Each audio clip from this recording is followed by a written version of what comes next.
13 seconds, we should be live again. Provided it works. I have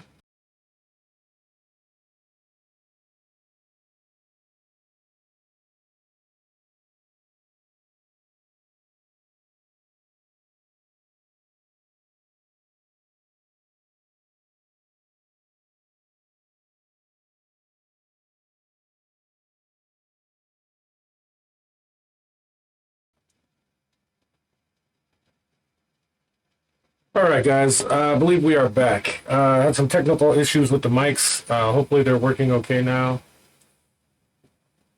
I see volume moving. Yeah, the filters are still on the mics. I think we should have decent sound now. All right, we have volume. It's fine. Yeah. Okay. Perfect. So we'll get back into it. Let's start over. We're just an hour late. Don't worry anyone. We're only an hour late. So when we say 8, we mean 9. Starting on time. Overrated. Okay. So again, I'm Dilatize, the Dungeon Master for tonight. Go through and introduce yourselves, and we'll start that over again. Okay, my name is Melissa. My character's name is Keebler. I'm playing a Furbog Druid, and I just want to let you guys know I'm new at D&D, so these guys will probably be helping me out. Yeah, I'm Alex. I'm playing a Grung, Clerk of Thunder. It's going to be great. And yeah, I've been at D&D for a long time, so I'm going to help all my friends with not calling. Yeah. Chris, tell me about yourself, Chris. Hi, I'm Christopher O'Neill, and my name is Chris, as Alec has said. I'm going to be playing Shanerla. She is a Urdu Drow warlock of House Obodlo. And I'm looking forward to some time in Waterdeep. It's a neat city. And I know Josh has some fun stuff in store for us. And it should be good. Nice stuff. If it'll work. Yeah! Working space. Confidence. Josh, confidence. Yeah. Forget technology. Focus on the fantasy part. Perfect. Right. I'm Elmo. I am playing a Lightfoot halfling named Cade Cinderbelly, and he is a bard. And he is a bard. Bard tech. And you, good sir. I'm Jonathan, and I am playing Malachus, Shadarkai. I'm gonna get that right eventually. Shadarkai? First time. Fighter. Right now, Perfect. for the moment. Well, thank you very much for those introductions, guys, so at least I can get to know who you are. We're going to jump right into the campaign here. You guys wrote up some backstories. Yep. I think what we'll do is go through the backstories, and we'll individually go through the backstories, have you guys read your backstories out. I read them and already integrated them into my part of the campaign. So if you guys want to go around and do that, I think that'd be probably the next step. Let me start with Keebler. You have to start with me. Yeah, we're gonna start with you. Okay. My name is Keebler, and I grew up in the tribe in Dunwood, the Feywild region. I grew up with my family within our tribe. I have a small immediate family, but my dad, E.L. Fudge, and my mom, Shortbread, were always there to teach me the ways of the tribe. In my short time in this world, I have learned how important it is to protect nature and everything in it. My life goal is to protect my life goal is to prevent devastating destruction of the natural world. I am very close to my tribe and family. They mean everything to me. Yeah. So, yeah, I know. On a cloudy, rainy day, my dad, E.L. Fudge, my mom, Shortbread, and I were taking care of injured birds. The rest of the tribe was cleaning up after a small band of kobolds came into camp and created a mess. Suddenly, the rain was coming down harder, the wind picked up, the lightning was all around us, and the rumbles of thunder were loud enough to knock anyone off their feet. My parents told me to go take cover and they would take care of the injured birds. The storm calmed. After a while, I came out of my shelter and noticed how quiet it was. The usual sound of alarm from the village was gone. I looked all around, and as I looked to the east, I saw the trees were on fire. It was burning out of control and headed toward me. I saw some tribe members caught in the fire while trying to put it out. I couldn't find my parents, my brother Elfin, or my sister Coconut Dream. They must have all. Yeah, The fact that she used cookies for all of this. And do you have a cousin called Rice Krispie Kreme? They must have all gone to help the tribe. Oh. They were gone, and everyone was burned alive or had passed away from the smoke inhalation, putting it out the fire. I felt terrible, but I knew there wasn't anything I can do. I didn't have the resources to fight the huge fire by myself. I had no time to waste, so I grabbed what I could and started heading west and kept walking. After 3 months of traveling and struggling on my own, I came across Waterdeep. I needed more supplies, so it was the perfect place to stop. Might even get a dry place to sleep in. While in town, I disguised myself so no one would know what I really am. I'm not here to cause trouble after all. I'm in Waterdeep and plan to stay for a month and see what the town has to offer. If nothing interesting comes up, I will head on with my travels and continue to protect the creatures and plant life around me. yeah. Awesome. Yeah. All Now I'm right. hungry. I think it's great too that you guys like wrote out your backstories, and I got some like a couple of them were really long and like thought out, and even went back into like time and told me about their parents and grandparents and ancestors. So I thought it was really neat that you guys spent the time to do some of that. So thank you. Morin, well, you were busy. You were busy. Morin, you Yeah. were up next. So, Morin was he's a grung, so he's a frog creature. He used to live in the deep in the jungles of Chult. He was part of a tribe of little consequence. He was then known as Texcocoatl, the frog. He's green, so he's a worker class. Humble servant. He doesn't really have family because, you know, frogs, they're born into caste. They don't know their parents. It's Right. weird. One day, he was sent to go on a scavenger mission. A group of humans got killed by lizard folk, and they're like, hey, that's metal. Let's go there and find some cool stuff. And there, he found the hammer of Thor on one of the clerics there. And he received a vision from Thor and be like, little frog, you are destined for greatness. Come to our camp and we shall teach you the ways. And that's when he realized, I'm not just a frog, I'm a thunder frog.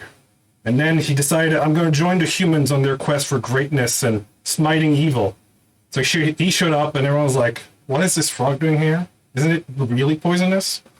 And then eventually, they kind of begrudgingly accepted him as one of their own. He proved his worthiness by casting divine magic and holding, you know, the holy symbol and whatever. And they're like, great frog. Yeah, brother Hagen, come over here, take care of the frog for us. Okay, bye. So he kind of lived in his own corner for a few years, training to become a cleric. And he was sent on his first divine mission to Waterdeep, which is where all the failures of the Brotherhood of Thor are sent to never be heard of from again. Basically pushed you off. Yeah, they're like, yeah, great, you're clearly one of us, but we don't like you're a frog and you're poisonous, you don't really speak common that properly. Go to Waterdeep, it's full of corruption, go smite evil there. Yes, you'll do great. Bye! So now you're So now I arrived in Waterdeep full of hope and destined for greatness. nice. Not knowing sure what I was supposed to do because my order were kind of short in specification for some reason. So they didn't really tell you what you're doing in Waterdeep? I'm here to fight corruption. Perfect. That works out perfect. I know. So I'm here with my tiny hammer, Nice. ready to smite evil. Well, thank you. Yeah. Shanerla. One fateful day, one fateful hour, the monsters came to seize all power. They squabbled much like human folks. A monstrous fool made monstrous jokes. Heads did roll, and deals were made. Backs were stabbed, and deaths were paid, until no one could tell apart where monsters end and humans start. The Great Damudi. Introduction. Establishment of social order. Some cards are dealt before you've ever seen the table. Such was the fate for House of Blarda, like the choice to back the Brown Mushroom Mercantile Company, a tit-for-tat against House Benair, who was gaining profits from trade in the city. With my useful charm and easy way, was a perfect match for sales. Was not as alien as others in our house, who worked side by side with vampiric lipids from Fang's Linkstall, gaining the psychic powers. The other houses saw this as reckless and dangerous. The deck. Being a lower-class member of the artisans, if I had been a part of any other house, I would not have had my own chambers. Thus I was able to hide away the winnings I made from the market in a secret chamber I had the kobolds dig, whom I had skimmed mushrooms to. The kobolds lived in pens and tunnels along the length of our home called Claw Rift. After the construction was complete, I was visited by Camirio Obladra and commended for my self-preserving actions. He also said he admired my position and duties, and how low risk they were. I remarked shockedly that I was unaware of his capacity to admire, as a note to his stoicism. Object of the game. People further up the ranks of House of Lava and Benair made deals with powers beyond them. Demons of the Abyss on one hand, and the other overextended their advantage when it was not assured, as magics returned. Beshaba, a harsh mistress, left soulless witchlings behind to torment the kobolds that remained in the Claw Rift after abyssal tendrils scoured House of Larda from its tunnels into the large crevice in the center of it. I would have joined my brothers and sisters and mothers and fathers there if I had not made the sacrifice of my free will to her, and her hand guiding me through the tunnels that the tentacles were not gyrating through. Setup. Knowing the ways of underdwellers and having had serviced them in the past, I was able to use my supply of food and money to move myself through various tribes of the Underdark. My mistress, though never tired of making a mockery of my intent, and if not taken advantage of an opportunity to curse or cajole, her misfortune would surely rest upon my own shoulders. Little did I know that an old friend had made his way to the surface before me. The deal. My secret room and books of histories older than our house traded for a position, mercantile in nature, until I proved myself otherwise, surrounded by the most prolific Ur-Drow men in history, when normally they don't associate with the women of the Ur-Drow. It seemed very advantageous to me. I would be used as a fake leader by the Breaking Diaphre to others who would not take a male leader upon special occasions, and I would know the peace of a free society. Shakedown. Given a position within the Breaking Diaphre on the Eye-Catcher ship, making sure the wagons and horses were fed and greased, also doing trading for factions when reputable goods are on hand. I did spend some time in jail recently, after being framed with stolen goods by the Zentrum. But the truth did come out, and I am looking for a drink to wash this prison swill out of my mouth. Nice. It's very nice. Wow. Very poetic. Yeah. Cade. Kate Cinderbelly was born to his 4 parents, 3 moms and his dad, late in the month of February. Kate is the 4th in a line of 14 siblings. He has 5 cousins who live in the household with them, along with his aunt and uncle. Most of his grandparents are still around, and they host a family get-together at least once a month. For the most part, Kate was raised by his uncle Lyndon, though each of his parents contributed to raising him when they were home from work. His mother's names are Rosara, Nedris, and Willara. His father's name is Jonzu. His uncle's name is Lyndon, while his aunt's name is Silri. Rosara and Nedris ran a merchant shop that sold food, clothing, traveling supplies, and other items needed for adventures and journeys throughout the land. Willara worked as a hunter and a tracker, bringing back game and selling meat, bones, and hides. Johnsu worked on the farm with the help of Silvery. Lyndon would stay and look after the younger children who needed assistance.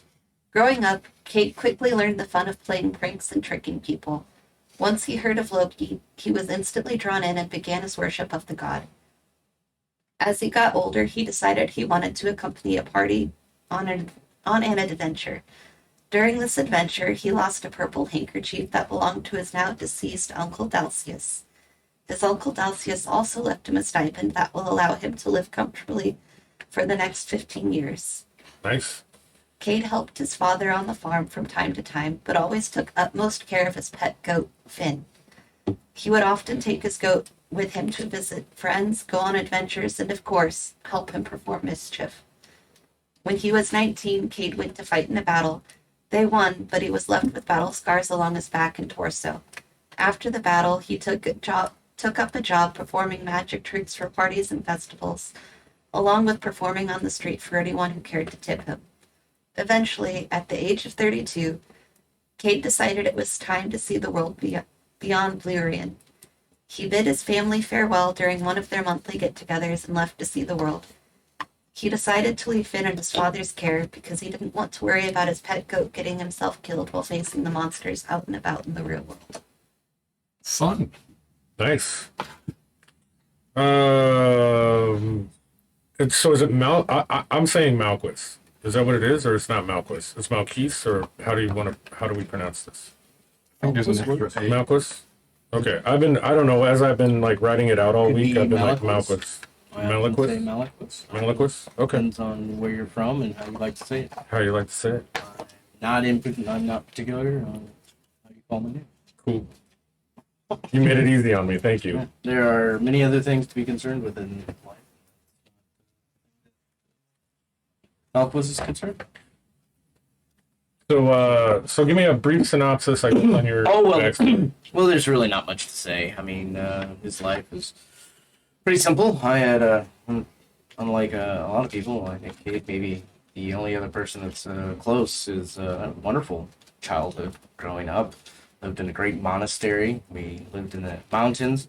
A wonderful overlook where we looked at the gracious Raven Queen's castle and fortress of memories, and we could gaze on that all day as we prepared ourselves and toiled in order to protect and defend such fortress and fight against the enemies of the Raven Queen. Me being young, I was, pretty much doing really important work, like sweeping, laundry, and All the day-to-day.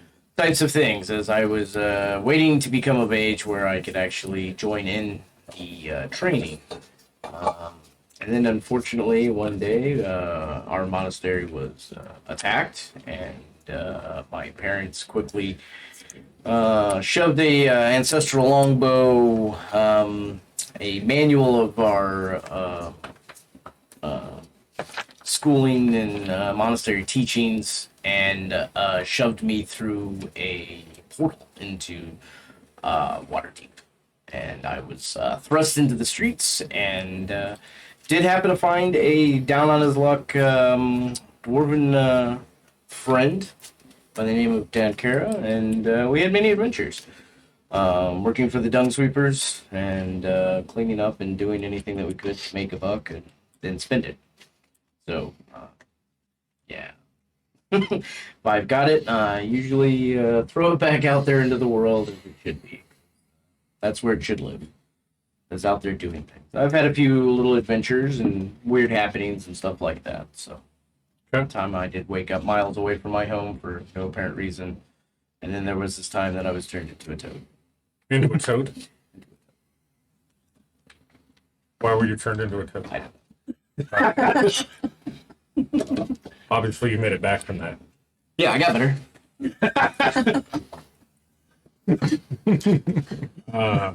Okay, well, thank you very much for your backstories, guys. Appreciate that. I love the parallel of you're sweeping the courtyard in the monastery, and then you're a dung sweeper. You're still sweeping shit. Absolutely. No job is too little to do. Sometimes it needs to be done. So I have no problems getting up and doing it. Nice. That's perfect.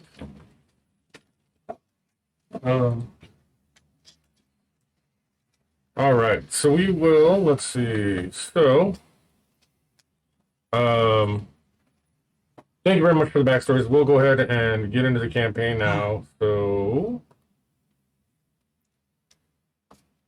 oh, Dramatic effect lighting. yeah, I know, it's crazy. There it is, right back again. Oh my god. But now, you guys are all in Waterdeep. You have traveled from, well, faraway places, obviously, to get here. And except for you, I guess, Yeah, down since the you've street. been here the whole time. But now that you guys are here, I'm gonna say that you guys have not been here long. Maybe a week or so. Haven't really met anybody. Maybe shopkeepers, things like that. Tavern, keepers. Maybe people in your circles, like things that you would do. But I wouldn't say that you're really interconnected with what's going on in the city, except for perhaps you. I did write that into my backstory as well. Which part? The Bregan Deathray, the getting thrown in jail, the... Well, okay, yeah. Well, you had your jail part, right? So, okay, so there was that for you. Okay. So you've been here a little while to be in jail, but I mean, other than that, you weren't here for like a long time. Maybe they sent you on a mission, and then you just came back, and then you got in trouble, and so then you were thrown in jail. There we go. If that kind of links it a little bit. That frames it perfect. Thank you. I'm fresh off the boat from Schult. Ready for smiting corruption. Perfect. And you just entered into town a couple of days ago. Actually, I think that you and Keebler would probably be the two newest ones. Cade would have probably joined maybe a week or two ago. And I think that's where we're at as far as timeline. Now that you guys are all together in the city, some different things are happening around. There, you see the guards and what seems like maybe, I guess, who here would have been possibly or would have associations with the Thieves Guild? Anyone? Maybe. Maybe in some way, deals maybe that you've done in old school times. Yeah, it's very possible, but not any one connection or anything like that. Their the entire philosophy was Well, always we'll jive. just say since you were, you've been here the longest, you have heard mutterings on the street that, you've heard mutterings on the street that there are, basically, there's been a huge robbery of like 3 of the main nobles in town have been robbed for something. You don't know exactly what that is, but it has gone so far in as the Thieves Guild has been looted by the city guard, which would not normally happen in Waterdeep, nor would the Thieves Guild allow it. But they have basically gone through the Thieves Guild and looked for whatever these items are. They thought maybe they had them. And you know that these missing items must be of obviously great importance if they're going to send all this, all these forces to try to figure out what it is. And it's been around the city, right? So city guards are like looking through people's houses, and they've been doing that for the last week or so. You would have heard mutterings of this in the jail, as other people, as maybe thieves that have been arrested, would be talking in the nearby cell and be like, "Oh, did you hear what happened?" So you would have caught it that way. You guys that are pretty new probably see what's going on around you and probably think that's kind of odd, but might not know the details of that. Go ahead. If I might, I would kind of like to spread the rumors that the Venturum were probably the cause of these thefts. So you want to spread the rumor that the Zentarum maybe did it? Yeah. Okay. We'll say that while you were in jail, then a couple of those little thieves that were in there, you happen to try to deceive in that way. If you want to roll deception. Sure. That's nice.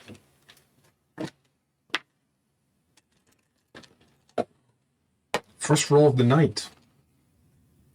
Yay. 13. So one of the three guys that's in there really believes you. He seems very adamant that you're probably onto something, and says back to you that Xanathar may have a hand in this. Indeed. I agree. The individual had some connections with the rat catchers. Oh, the rat catchers. Indeed. Tries to make it not look like he's really involved, works as a subset, like a contractor. But he's actually a Zentrum infiltrator. Well, when I finally get out of here, I'll see what's going on. Indeed. So while you're milling around the city and gathering up items and doing things and going shopping, and you just came off the boat, so you have to maybe, I don't know, I'll have rest to or find a change. temple. Yeah, and find a temple. Find the Temple of Thor. Yeah. You each received by messenger a letter, and it's sealed quite nicely. Has a gold embossed leaf on the front, and there's no writing on the outside of the envelope. So, and when you open it, you have these letters.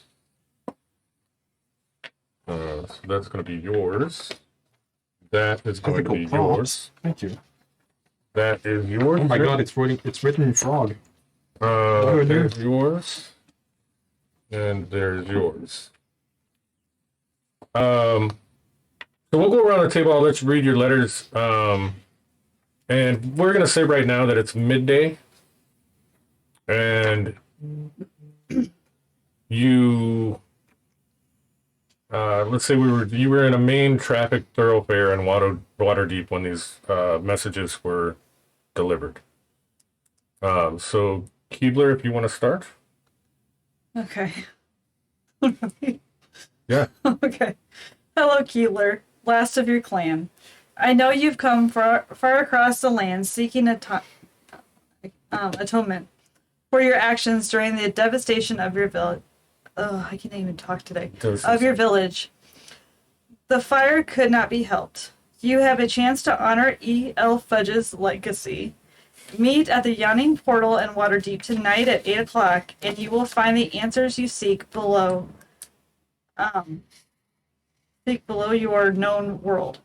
You'll be drawn out of the comfort of the green and nature and begin your quest to redemption. P.S. Befriend the frog. He will be a comfort to you as you leave the plants and trees behind. Sincerely, G. Okay. Interesting. Nice. Your letter, sir? It says ribbit, ribbit, ribbit, ribbit. Oh, I'm sorry. I'll translate that. Translate that, please. Hello, young Grung. I send greetings from Thor himself. Oh my. As you are set upon your quest of destiny, of course. I'm sure by now that you can't stay in Waterdeep.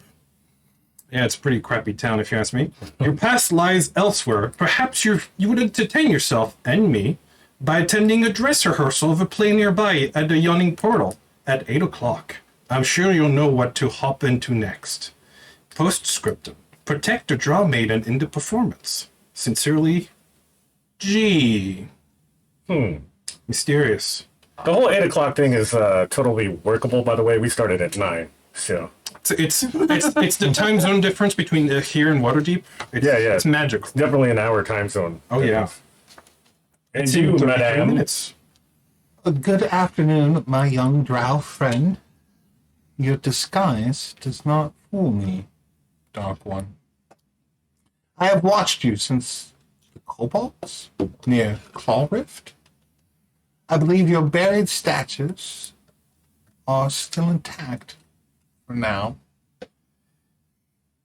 I entreat you, join us for a performance in the Yawning Portal at 8 o'clock tonight. Very excited about that. Get the grime of the jails walk. I know. And put a nice set of clothes on. I do that normally. Perhaps you can keep yourself out of trouble long enough to discover your true destiny above ground and see it tonight. So personable. P.S. Join in the performance or you may miss your chance. Sincerely, G. Not comfortable with someone thinking they know me. Cade. Greetings, fellow Cade. I have been watching you since you left the farm. Creepy. You'd like your Uncle Dalcius's purple handkerchief back. Creepier. You may find it at the Yawning Portal at 8 o'clock. I hear there's more to your uncle than what met the eye. You may find the answers you seek tonight. P.S. The shot archive by the door may need your help. Sincerely, G. Creepy. And you, sir. I have seen you running the streets of Waterdeep, young Malchus. You wander ever further toward your destiny of greatness from the slums. If you can find time, it may behoove you to make your way to the Yawning Portal this evening around sundown. Let's see, I have about 10 gold, so yes, sir, I will. Sit there and observe, and you might just find that destiny upon you. P.S. Watch the half-orc sitting to your left. He may wish you harm. Daggers it is. Sincerely. Looks like a fancy C to me, so, C. Yeah. Perfect. Good job, guys. Thank you for I'll getting pat the myself letters on the out. back for that one. So you received these letters in the middle of the day. Came all the way to my corner and left it. Yes. Clearly, it must be my brother from the Temple of Thor. Honestly, in the slums and the Through the streets, bars of the jail. they may have actually done a reverse pickpocket on you and just dropped it in your pocket while you were walking by. You're like highly doubtful. I would have noticed. But you received these letters, and now we are getting closer to evening. As you start to see people milling about, heading down the main thoroughfare towards what appears to be ahead, the Yawning Portal. And you see a lot of different folks going in and out of there. It's a bustly spot, especially right now, as it's getting closer to, the 8 o'clock time. Why don't you give me a perception check, Christopher? Oh, jeez. I do. It's one of my dice. Oh. It'll ruin the luck. Not that guy. You know that guy? No. Oh, man. And wisdom, right? Oh, yeah.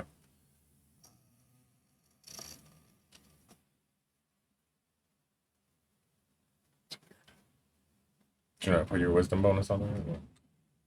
No, I gave myself a proficiency bonus in something that I don't have a proficiency in. I've got an 8. Okay. So as you approach the doorway, Yeah. you notice a small sign inside the window. You can see a small sign across the way that says "Sign up for performance here." I go and sign up. Okay. No. So you. I'll write my name and I don't want to miss my chance.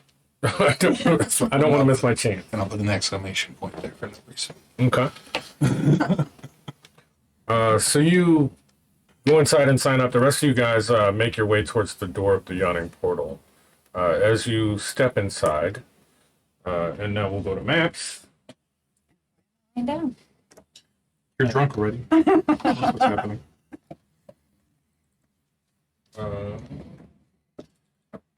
Being of short stature, Morin will stand on the stool to be seen, of course, rather than sitting. And go to the bartender and be like, "Hello, good sir. Can I, sir? Oh, excuse me, ma'am. You come here. I'm looking for Clark Thor. He's waiting for me at 8 o'clock. You don't know anyone. Okay, thanks. Can I? Oh, wait, you're leaving. Come back." All right. No one's paying So, attention to the frog. I'll pay attention to the problem. I'm here on the stool. so as you get into the yawning portal, you see a bunch of people mulling about. And I'd like you to go ahead and find spots that you would be in there. I'm at the bars. I think Christopher, you're going to probably be back in that other corner where it's well lit. For that's where the actors would be at for getting ready for the performance. Okay. So you might be back with them, trying to figure out what this rehearsal thing's all about. All right. What do you want your character to be in? Oh, here, I need that. I forgot you was still out there. Okay. So, levied up to the bar. So as the evening starts to progress, and you hear, the jeers of the crowd, as people are drinking and clinking and, making their usual tavern noises, you see a couple other people in here as well.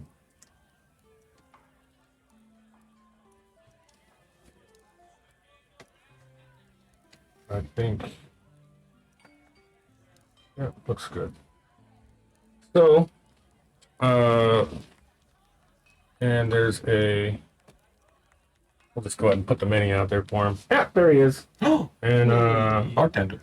and then there's the service girl. Okay. So, What's All the right. drinking age in Waterdeep? 12. Oh, excellent. So- I am 12. Yeah. 4'2". That's not an age. We don't grow that tall. So, Christopher, Why I or brought this I should start using your other names here. I need to put your names in front of me. Shanerla. Shanerla. Cha. So, as you go over there, you notice it's nothing.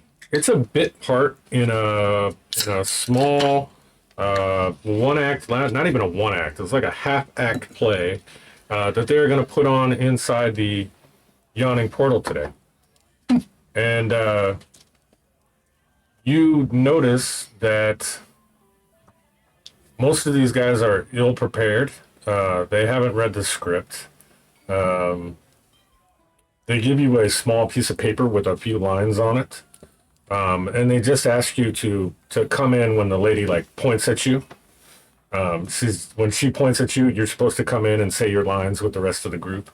And that's about it. It's just a bit part in a bit, skit that they're putting on as kind of a prequel to their big production they want to do later on. So it's kind of like a precursor to whatever they're going to do later. Okay. In trailer. another month. I Yeah, it's the trailer. received this with with an empathy of affection for the Okay. opportunity to perform on stage. Okay. And I am very excited about the opportunity to be with such skilled thespians. And I promise not to let them down in any manner, shape, or form. Would They you like me to can- roll my deception? You can, considering that's probably not what you would have normally done. My 17. friend to come. Oh, perfect. Yeah. 17. Yeah. Yeah. So they believe you. They think you're all gung ho into I'm this. an actor. Yeah. They think you're gung ho into this, so that worked out well.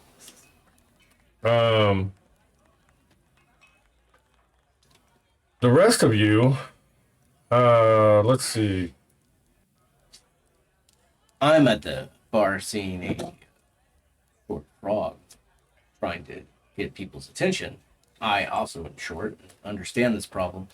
I was also a toad once, and I wish to speak to you about that so that I can help relate, because I understand your problems. I also had those problems once, and I can relate. So I Wait. will make sure that I get there. You were toad once?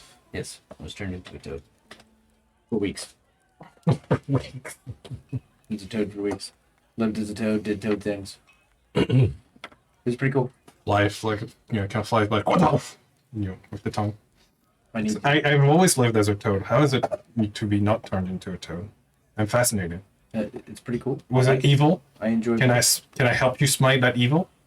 I don't know if it was evil or not. I was just apparently needed to experience life as a toad for a while. Exciting, isn't it? Maybe for this meeting. Maybe that's part of it. I believe in things like Do you that. believe in Thor? I haven't met Thor, so but sure, why not? Clearly, this was destined. I'm Morin. Oh wait, I'm talking to. Don't touch me. I'm poisonous. Huh. Well, Wave. Hello. thank you for the warning. Malchus. Nice to meet you. Let me buy you a very large beer. Okay. We need 2 very large beers. And Durnan stands up there at the counter. And he says, "Oh, well, hello. Welcome to the Yawning Portal." Hello. Almost like a robot. like as if he said this 795 times in the last week. So he just keeps saying it the same way every time. So when you hear him talk to somebody else down the counter, he says the exact same thing. And it's just like, "Welcome to the Yawning Portal. I'm Durnan." Well practiced. Yeah, he's well practiced.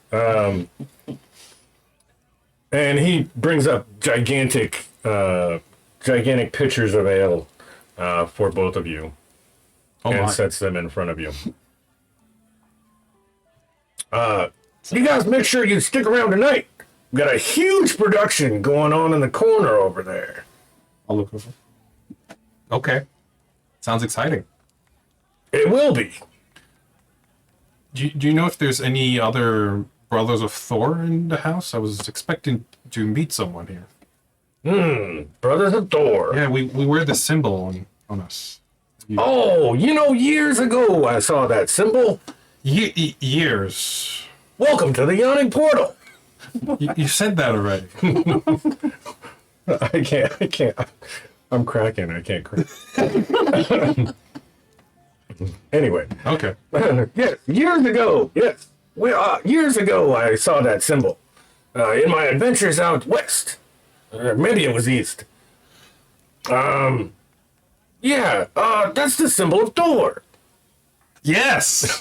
I'm looking for someone here. We're scaring one. Oh, yeah. Years ago, I saw that symbol. Thank you. I'll take it back to you. What? Is humans, they're weird. Oh, it's so hard not to break character. Oh, okay. And as he kind of turns to you, Malchus, and is like, you look a little different than our normal type in here. I feel like I've seen you before, though. Are you from around here? Oh, maybe here and there. Well, welcome to the Yawning Portal. Well, thank you. My name is Durnan. Yes. We got a huge production. We got a huge production. Huge Over there. production going on in the corner over there. In the corner, right? Yeah. Production. Yeah, it's happening at 8 o'clock tonight, unless they have technical difficulties with their internet, and then it'll start at 9. I've heard much about this. Oh, good. Well, then Just earlier. I won't have to tell you again, but welcome. Thank you. Appreciate it. Yes. If you need any adventuring stories in the future, feel free to ask me. I would love to tell you about my adventures to the east. Or maybe it was to the west. Love to hear about that sometime. And he kind of goes off to help some other customers down at the other end of the bar. Give me a perception roll. I wonder if he has adventures up north or south. Or if he only went east and west. Yeah, I'm preoccupied, but that was 9. Okay. As you kind of look around at the other folks inside the bar that are milling about and being noisy and whatnot, you see what appears to be a half orc in very red armor. And he's been kind of looking at you strange. I wouldn't say that he looks threatening so much as he appears to be intent on what you're doing. So he's definitely eyeballing you. You know that people have been looking for these missing items and have been ransacking things. So it's possible that you think maybe he's watching you because he thinks you have one of them or some sort of information about it, because a lot of people have been doing this kind of thing lately in town, watching everybody and kind of being in the know more than usual. But that is happening. The rest of the people in the bar are just having a good time. And go ahead. Can I do an action there? Yeah. What was While I'm discussing things with my even shorter statured friend here, I will put my back to the bar and put one hand behind my back as if, just kind of like stretching or like, oh, it's been a long day. Just kind of sitting there like that. And I have my dagger back there. So if Okay. this half-orc comes by me, Okay. talk. So you're kind of setting up for something to happen. Yes. Okay. Defending myself. Yep. Gotcha. So let's see. For Kate and Keebler, I think at this point, what are you guys doing in the bar? What would you be doing in the tavern at this point? Just having a few drinks. Having a few drinks. Yeah, And you are where on the map? I'm Here? right here. Oh, okay, up at the other end of the bar. Perfect. Gentleman walks over to you from behind the bar. He puts the largest mug of ale in front of you, and actually picks it back up and says, "You don't look like you're from around here. I think you'd go for wine." Yeah. Reaches down and picks up a big flask of wine and starts pouring that up and hands it to you. "Welcome to the Yawning Portal. My name is Durnan. Huge production going on over there." I heard all about it from Oh, the other side of the bar. well, guess I don't have to repeat myself. Yeah, please don't. Okay. Yeah, I'll be over there. I'll watch it. Okay. Well, enjoy yourself.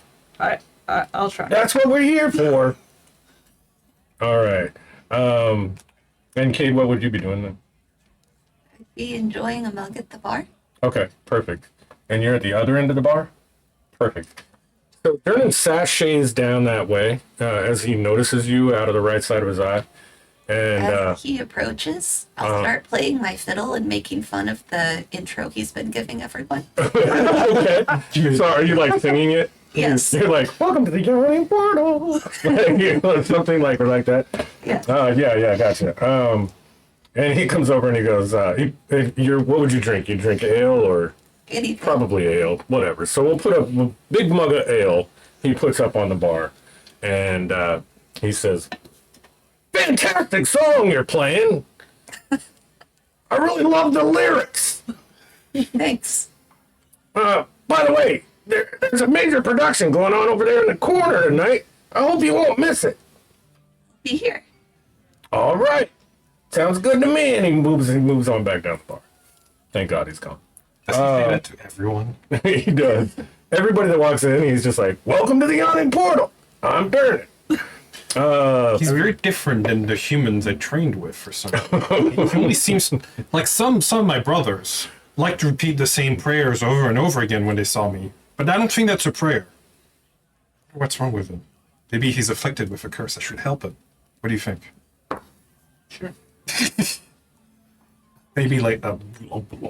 Maybe later. It's a trick, maybe. Hell, by buying the next round. You hear, at that moment, you kind of hear a large commotion happening over by where Shinerla is at. People are moving the tables out of the way now and kind of clearing that space, and we'll go back to the map here, but kind of clearing that space around the what appears to be maybe a cover on the floor. And they kind of clear that out, but the cover is still on. and they move all those tables out of the lighted area in the corner. And you begin to see the rest of your actor friends move over into the corner and appear to get set up. And a couple of them are like, come on, it's starting. We're getting ready to start. And I've read the script and kind of can assume the blocking, right? Right. Yeah, they kind of ran you through it real quick over the last like 20 minutes or so. Okay.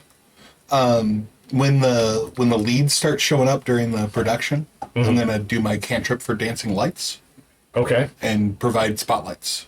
Okay. And they do that a bit. They kind of change the lighting inside the yawning portal. And they get set up for their scene. And it appears to be a romance that is happening between the two love interests. Turning over to Let me get... Let's see if I can put this one on. the flashlight. Yeah, can we put the flash on that one? There we go. Yep, just so we get the menus a little better. So, so there appears to be some sort of love story happening. I hear this is going to be a large production. Huge production. Huge! This is definitely the biggest production I've seen. And Durnan's like, oh guys! He's just everybody at the bar. Oh guys! It's starting! Over there in the corner! You don't want to miss it, guys! As your dancing lights are going off. Yeah, nice, very nice. Over in the corner to light up the actors. And they just begin doing their thing. And it appears to be a love story between these two main characters, Carlita and Carlos. Not very scripted. It's just very basic. It's some basic bitch shit. And Shinerla, as you step up and say your line, you realize something in your line was actually about, so open the gates. And at the end of that line, when you say open the gates, 4 large men start rushing in from behind you. And they grab large wrought iron chains off this like cover in the floor, and they begin pulling it to the side. And as they do that, let's see. As they do that, the opening in the floor, the cover opens.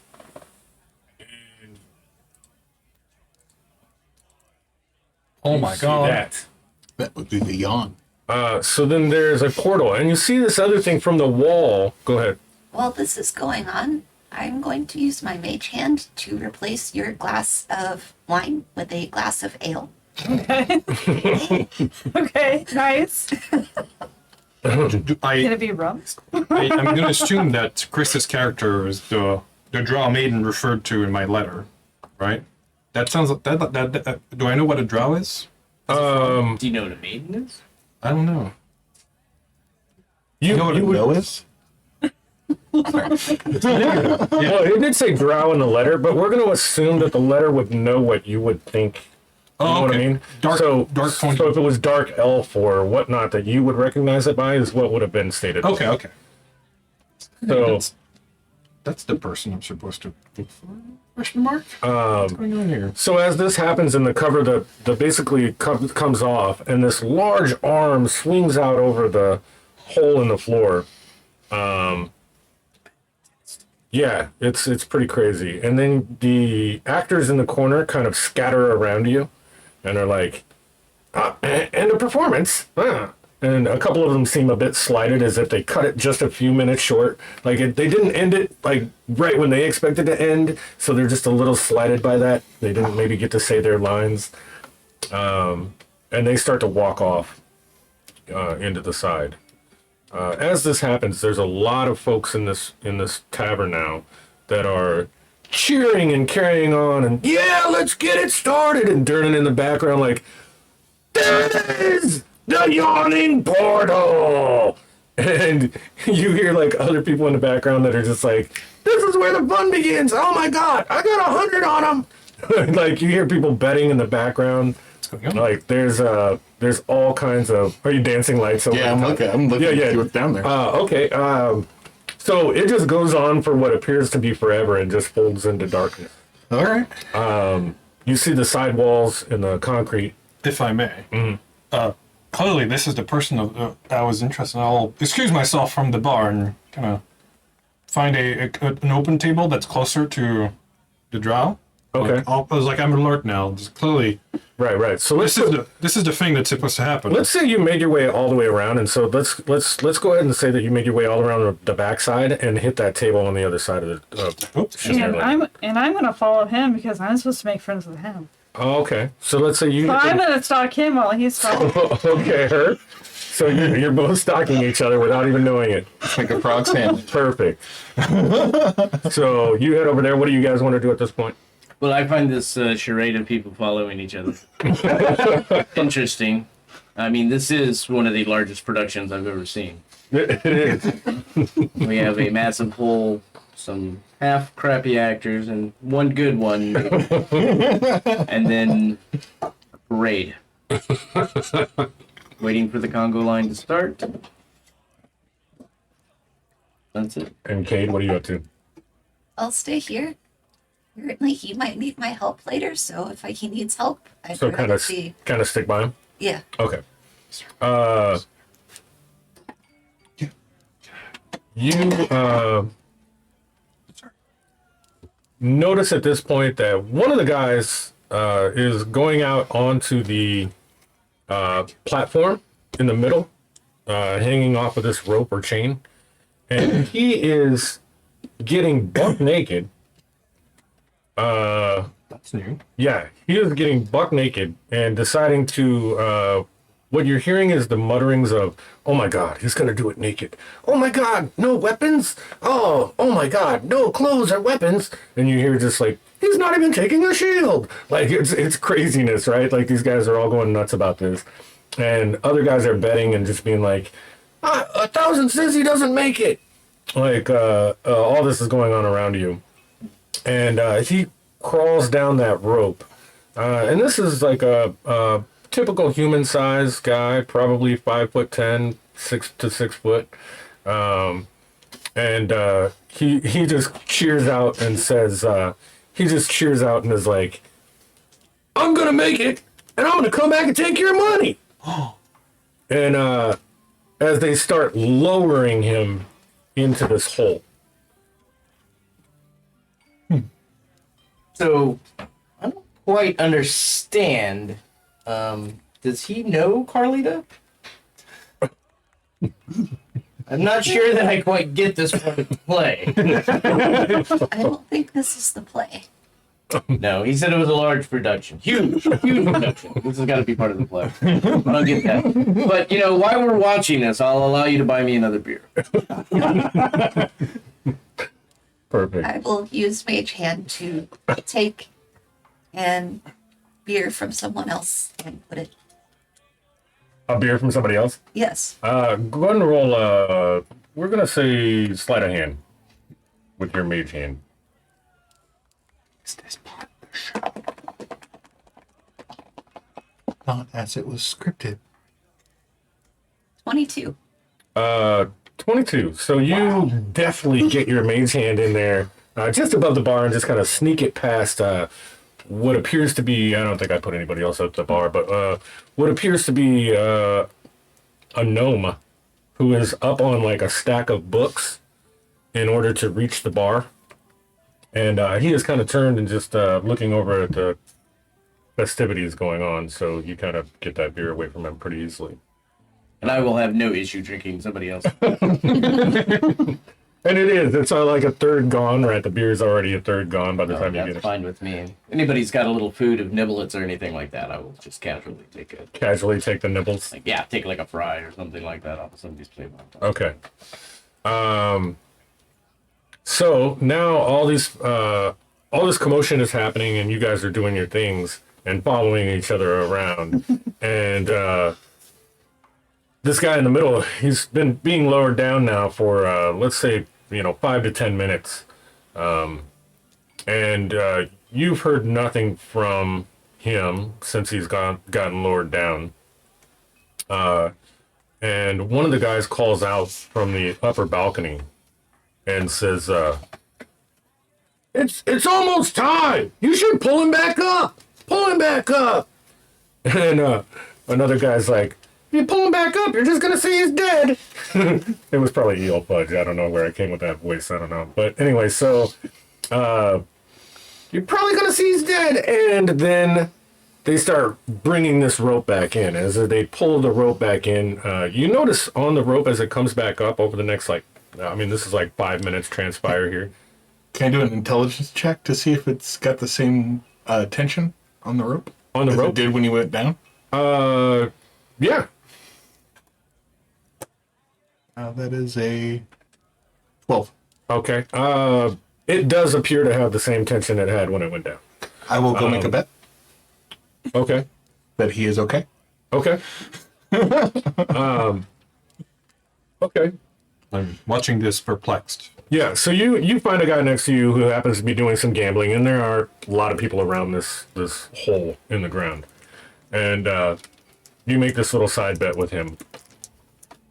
And he says, I doubt it. I've never seen the first one come back up alive. 25 gold? Perfect.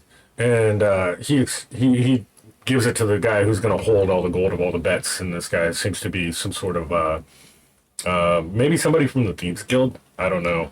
Ooh. It's tough to tell because the way he's dressed, because he's all cloaked up and he looks like he's got like 5 or 6 daggers along his like torso that you can kind of see the handles on kind of poking out. From No rat underneath his catcher cloak. equipment on him, is there? Doesn't appear to be. But he seems like he's the guy that's kind of collecting all the money for these bets. And it may be true that I guess you would probably know that when they're doing gambling and stuff inside of establishments, like whether it's on the street, then hey, you're on your own. But when it's inside an establishment, there is definitely an order involved.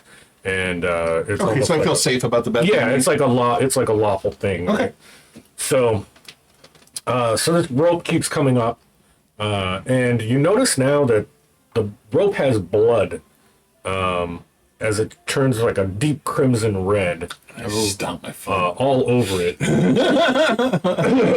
Oh my god. and you stomp your foot, and as you start to see the actual platform come back up, there is pieces of this poor guy all over the platform. Read that wrong. There's evil. Great effects in this movie. Yeah, they got really good special effects here. There's evil to be smitten in the bottom of this pit. So, Oh my god. so How do I the get down there? body comes back up, right? But it's in pieces, and there are a couple of things missing. Like an arm is missing, foot is missing off one of the legs. That leg is dismembered and is on the other like corner of the platform from where he was standing when he went down. And there is no head. Just as this happens, why don't you give me a perception check, Malchus?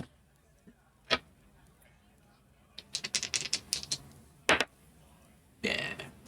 It is a 5. Okay. You give me a perception check. Should we roll until somebody gets it? No. It's Only the really people one. at the It's, bar. it's only for these two.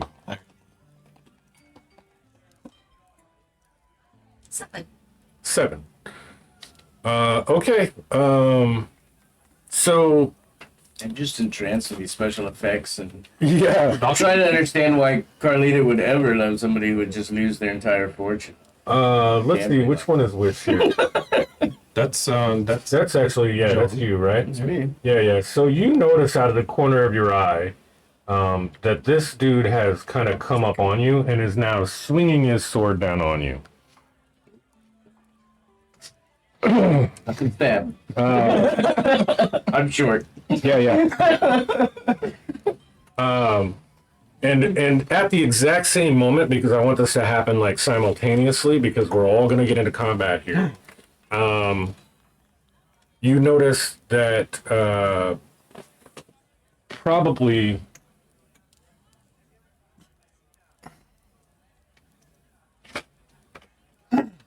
let's see, what is that, 4? Yep. So 6 giant spiders start pulling themselves up along the walls of this portal or well. And we are going to roll initiative at this point. All right. Found that. That's a brilliant number. A whopping 12. I got a 12 as well. And my die continued. 6. Oh, same. So you got 12. Who got 12 as well? Maureen? I did. And you got 6. I'll let you go first. I'm third from last. Okay. Right So down what'd you the get? middle. I got 7. Okay, perfect. Okay. 5, 6, 7. Yeah. Okay. Okay, so first set, and I'm just going to call them groups 1, 2, and 3, since I can kind of do it right to left. Your pairs, right? Yeah, I'm going to do them in pairs. So we're going to say, let's see, so group 1. So this will be group 1. It's going to go on 9. Where's that? Let's see. It's after Morn and yeah. after Morn and before Shanairla.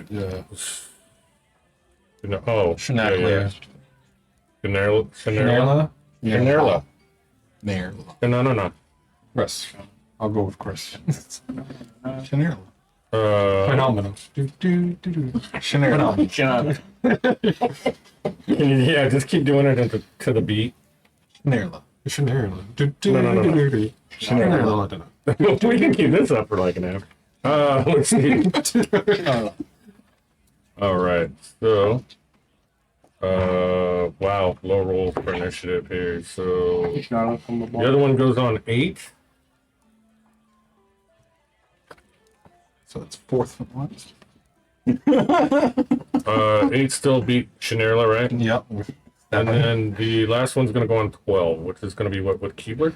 And Me, yeah, this, yeah. Oh yeah, you guys both got 12s, right? Yep. So we're gonna put them right after you. So all the bad guys are gonna go right after each other, I guess. It's like one big group. Yeah. great. I think you divided them. Yeah, it's a good thing I divided them up. That should. That What should about work the out half really orc? good. Half work. Way to go, Comer. Way to remind him that John's getting attacked. Well, it's fine because he rolled a 5. So Almost. I'm a Roll good the 5. player. He's got a +6. I like to remind the GM to screw us over every time. so he will go. So he will go last. Be gentle with first level. First up is going to be Keebler. And you see all these spiders starting to come out right around you. What are you doing? Okay, well, I'm pretty close to that one over there. I can't reach it. Do you want to move and attack that one? Yeah, I just have to be within I have to be within 5 feet or 60 feet of it, I guess. Oh, you can see right where you're at then. Yeah, I can stay right where I am. I feel like I should do map cam for this since it's combat. Yeah, that's cool. Yeah, that work. And I'm gonna use my ice knife. So I'm gonna fling a shard of ice at at the spider. Is that a spell? Mhm. How exciting. Yeah. So let's see if I can hit though. Oh, Oh, yeah. yeah, I can. What is that? 12? Oh, 16? No, I had that too, right? +6, yeah. So yeah. that's a 22. Oh, yeah, 22. 22 to hit. I always forget to add that. Yep. Okay, so you hit. First one's a First hit of the campaign. Here, let's see what this is. suck it, Bashaba. I mean, I'll never. Oh, yeah. So it's 3 damage. Okay. Wait. Oh, the target 5 feet. Oh, and then each creature Mhm. and the target within 5 feet of it must succeed a dexterity saving throw. Which one did you hit? So that's why I probably should have moved up. Yeah. So that is actually not going to be in 5 feet of the other Yep, one. it's not. none of them are. You're okay. Yeah. But anyway, You're good. okay. Learn next time. And that's all I'm doing. And there is like a ton of other people in this bar that are all running away right now, right? You said running away? Yeah. No. So I'm sorry. So actually, there are several people that are getting involved in the combat with you. Oh, okay. There are. This appears to be So as you notice this happening, the rest of the bar appears to be like, oh, great, the fun begins, and then, like a couple of them pull out their swords and just start trying to whack into a spider. You see like one guy up top on the second floor of the balcony has his like bow drawn. Okay. So they're definitely involved with you. So this is just like an abstraction where we're facing these and there's other ones, or is? Nope, these are all of them. All right, cool. Yep, these are all of them. Yep. Thank you. The rest of the bar is so ineffective that's really just going to be honest to go with this. But it appears that this is something that happens once in a while. Maybe it hasn't happened in a while. Like this is a, I guess, kind of backstory knowledge. Maybe Durnan would have told you at the bar that they haven't opened this portal in quite a while. Okay. But when they used to, it used to be an event, and people would bet on it and see if people would live or die, and they would go down into the portal just to see if they could get into Undermountain or into I'm gonna homebrew that whole thing. So Undermountain and Underdark are all gonna be in the same place here. All right, but we're gonna say that adventurers have like bet money, and Durnan has held it in order for these adventurers to go down, and if they come back and with success or whatnot, then they make a ton of money, and so this has been an event thing that's gone on. It just hasn't happened. All right. Okay. Okay, where are we at? Me. Okay, so Moran, you're up. I'll use my standing leap feature as a frog. He's basically going to crouch and then go boing, and then he's just going to jump 25 feet here. Okay. Here. He's going to turn this way. Uh-huh. He's going to take a deep breath and then cast Thunderwave by basically giving out the most thunderous croak you've ever heard a frog do before. Nice. So it's a Constitution saving throw on them. Okay. My DC isn't all that spectacularly high.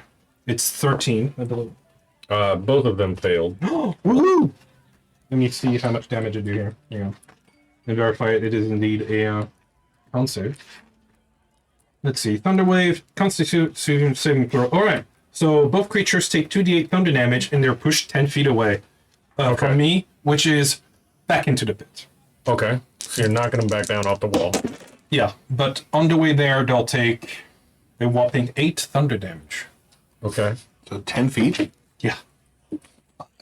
10. And I'll shout, "Stop it, evil creature, croak." And it's so loud, it's been heard 300 feet away Okay. as I croak thunder. Perfect. So you guys all hear this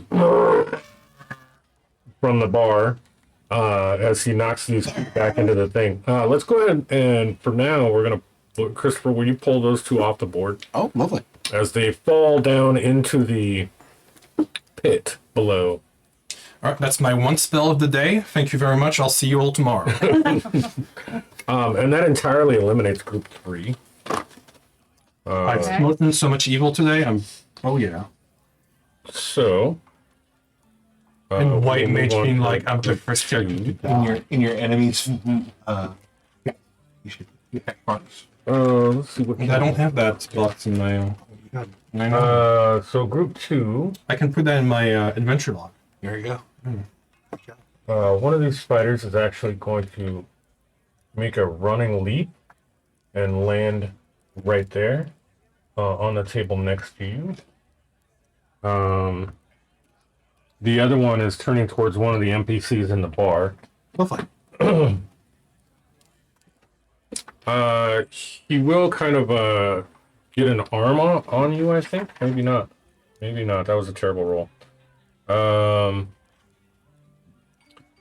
plus 5, 15? On my AC? Yeah. Correct. Okay. So, That hits. yeah. So he ends up, he's actually going to throw a web at you. Why don't you make a DC, or why don't you make a strength check? Or a strength saving throw? 11. 11. just fails as the web kind of wraps around your legs. Let's see. And you are now restrained. Lovely. Back The to trial maiden I was told was going to be in danger is in danger. We're gonna go The now. frog savior is coming, my lady. Well, this would be group 3. Or no, that would be group 1. So, yes, technically I switched the order, but whatever.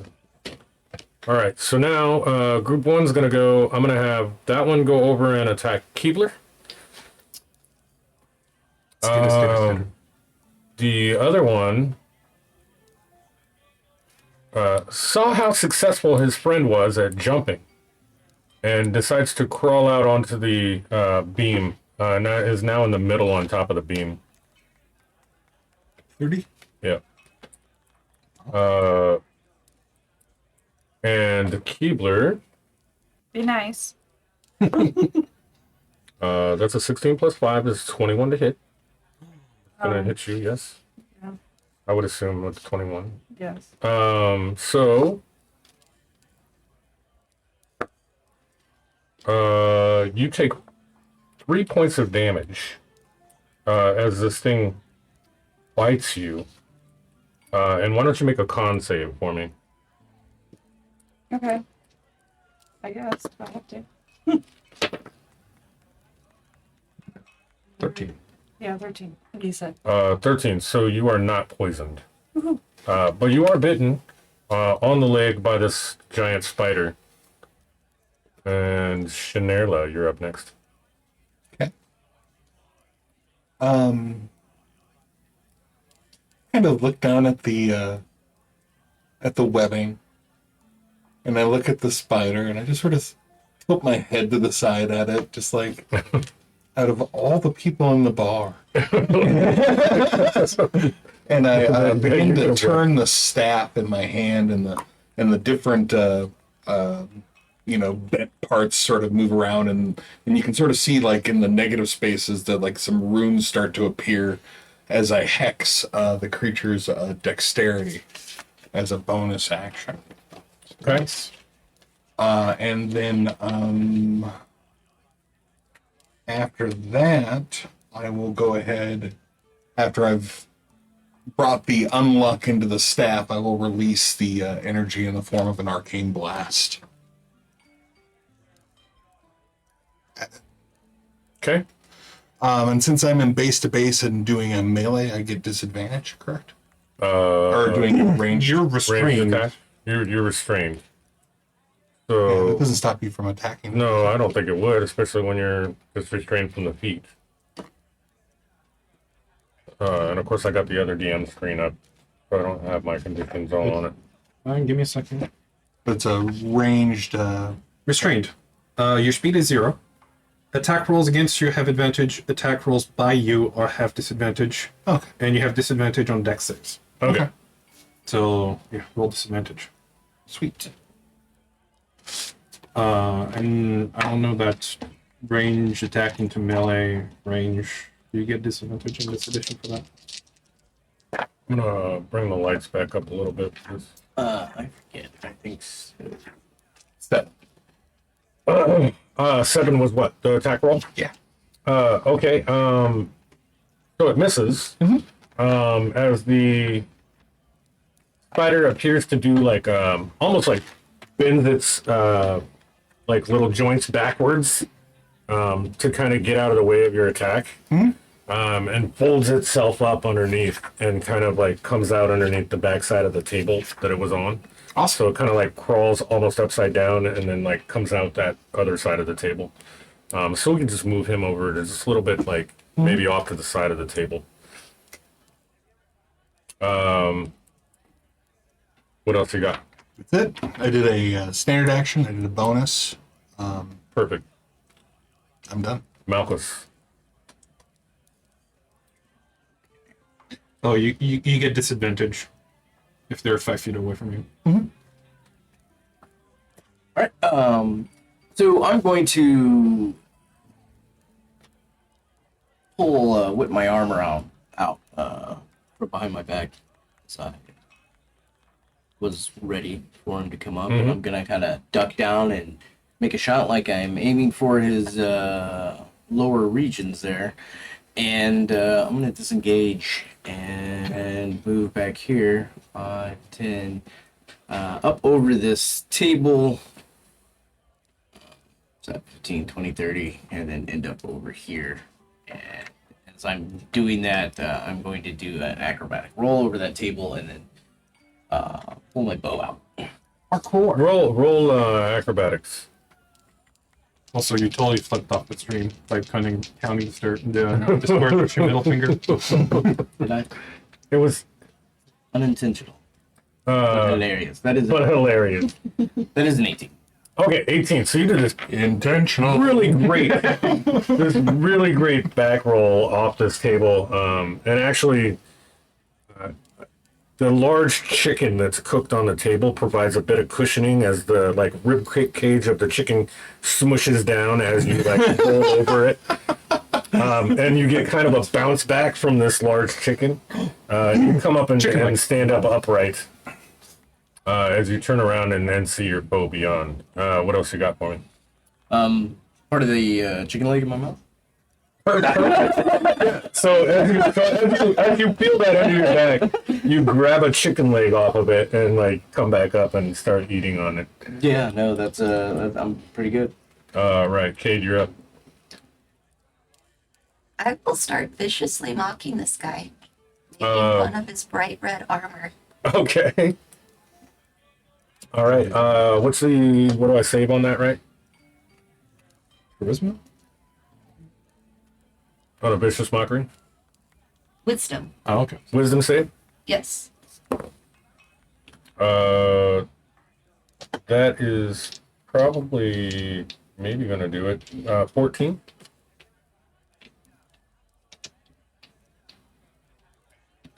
I don't know what your spell save DC is. He saved. He saved? Yep. Okay, so no effect? No effect. Okay. Well, he's being mocked, so his still pride is still hurt. His pride is still hurt, so he's being mocked. And of course he just looks like he's, a little more angry now. I will move over here. Okay. All right. You good? Everybody's done? We will move on to Orc Guy.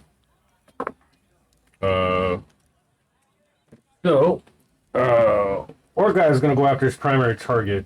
5, 10, 15, 20, 25. And attempt to make a slashing attack with his sword at Malchus.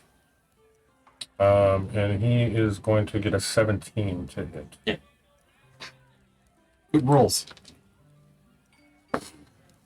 For a whole 1 point of damage. Oh. Bad rolls. 1 point of damage as he I'm gonna say that his sword you have a bow on your mini, right? So is your bow attached to you as well then? At the hip? Got it in my hand. Oh, you got it in your hand. Okay, so we're gonna say that as he came down with the slash attack, he kind of hit your bow instead and it glanced off. But it did kind of clip your shoulder on the way by. Okay. So that's where the damage came from. Keebler, you're up. Okay. I'm gonna use primal savage. I can't say that word. Savagery? Yeah, thank you. So I'm gonna channel primal magic to cause my teeth and fingernails so I can attack harder. She grow gnarly. Yeah, Yep. So it's a cantrip that our good friend Elmo has used to great effect in our last campaign. that's true. And I'm not gonna. No. What'd you roll? It's a 10. It's a 10. Plus yours. Well, Yeah, plus that's a 10. She rolled a 4. Yeah. Oh, it's a 10. damn! I was trying to help there. I thought maybe. Oh no. Yeah, so that's not going to hit it. Oh yeah, and I was gonna hit the one closest to me, obviously, but I didn't say that. Yeah, so that so we're gonna say that as your primal savagery has attempted to go off, you notice that just like a couple of fingernails grew a little longer, but didn't quite happen, and then you see them like pop back into your skin. And we are on to Morin again. He'll crouch again and do another standing leap. Okay. And pirouette 25 feet here. Okay. Let me see. 5, 10, 15, 20, 25. Slam. So he slams down behind the spider. Next to it. Okay. I go, don't worry, Draw Maiden, I'm here to help. I draw out my warhammer. Touch my, just, my bare skin with it. I'm gonna attack the spider with my poisoned hammer Okay. for some extra damage if it fails. A DC 12 con check. Okay. I don't think that I'll hit it with a 6. No. It's more theatrics than anything else at this point. Okay. I'm just cool. Yeah. So as you hop over there and then get this swing off, again, the spider seems very deft and is able to just kind of fold up his legs underneath him and like pop out of your way just as you make the swing. Mm-hmm. Let's see, we're on to group 2, which is going to be the spider that you just attacked. Right? Yep. And Are you going for that one. motion or is it going for stillness?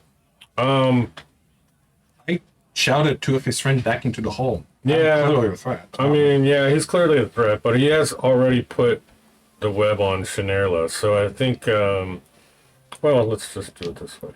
There we go. So Shinerla is the target. Sweet. Get a 15. That's going to be an 8.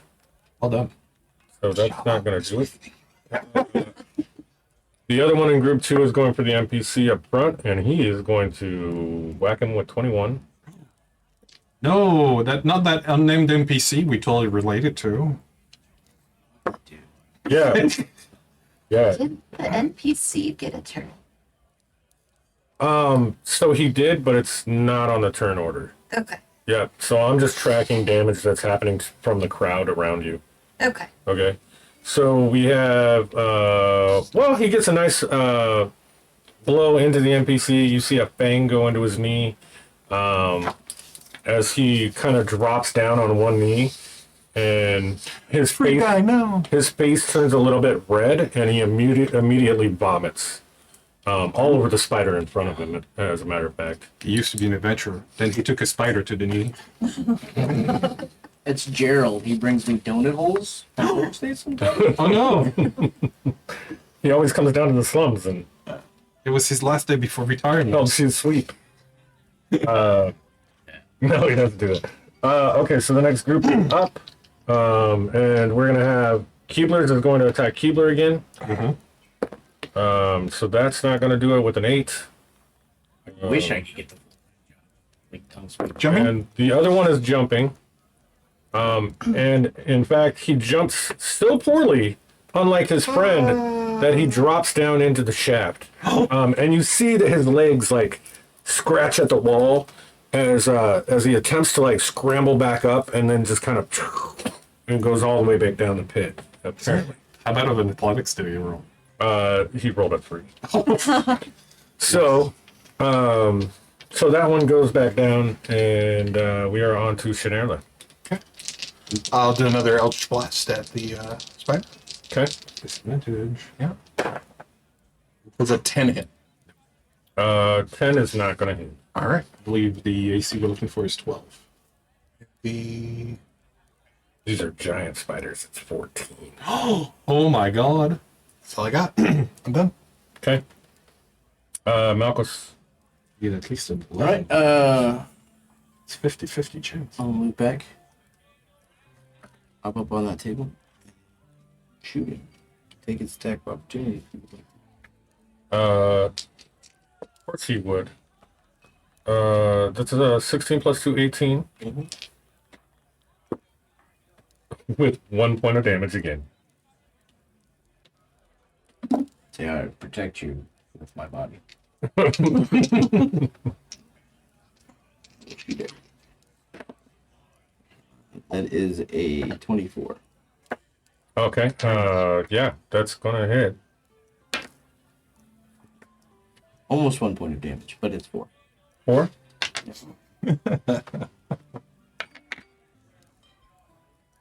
Okay. And Kate is up. Oh, I will ask. Oh. I will also ask the ladies, Rag, why he is coming after me, and So, oh, you mean him personally? Or? yeah, I mean he's dressed like a giant Like a lady. tampon. Okay, okay. I don't know why he's coming after me. Like a huge tampon. Used. Used. Yeah, thanks. Thanks for the visual. So, My point. um, Make sure he understands my street talk. he grunts and apparently, well, he just says, "You know too much." That's really all he says to you. I don't think so. I don't think I know. Pretty sure. Cade, what are you up to? Courageous. I'm going to attempt to hit him with my rapier. Okay.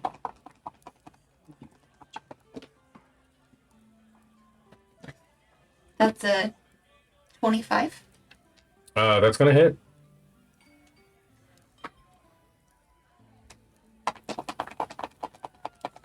You people with your optimized scores. I have to deal with a +3 to my attack rolls. Or 7 points of Lovely. damage. You said how many? 7. Ooh, nice hit. So you actually, let's drop him prone. You actually slice off one of his knees. Oof. And he falls to the ground. Obviously his leg is still attached, but like the entire kneecap is now gone as you slice through it to attempt to hinder him in some way or make him immobile. What else do you got for him? Then I am going to take a step back. Okay. Not faking. Good Good thing he took his reaction already. You did. Oh yeah. Yeah, you already did one. Yeah. Can't take it. So that's going to put him up, and he is going to attempt to use his action to wrestle himself back up from the floor. As he pushes up and tries to like rear up on a chair that's nearby and kind of get up on the one knee, he just grunts and growls at you and snarls, and it looks like he may be searching for something on his belt, like on his belt loop. Who's closest to him? Cade, why don't you give me a perception check?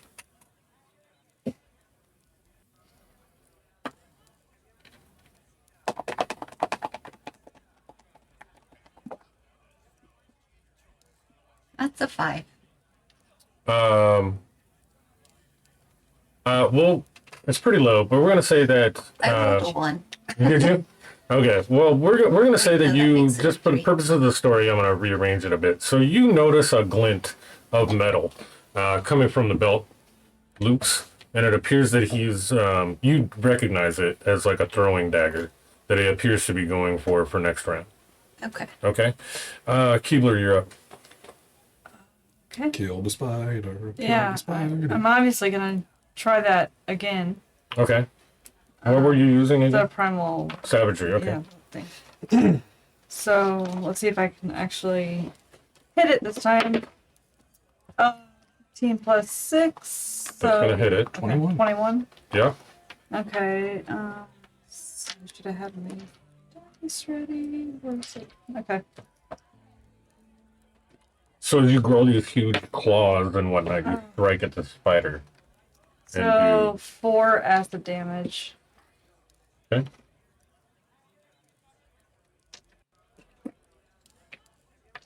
And it rears up in front of you as you hit it. It kind of like one of the legs kind of like twists over to the opposite side, and it looks like maybe you broke it. And he kind of like you see him just kind of like hobbling. He's obviously in pain.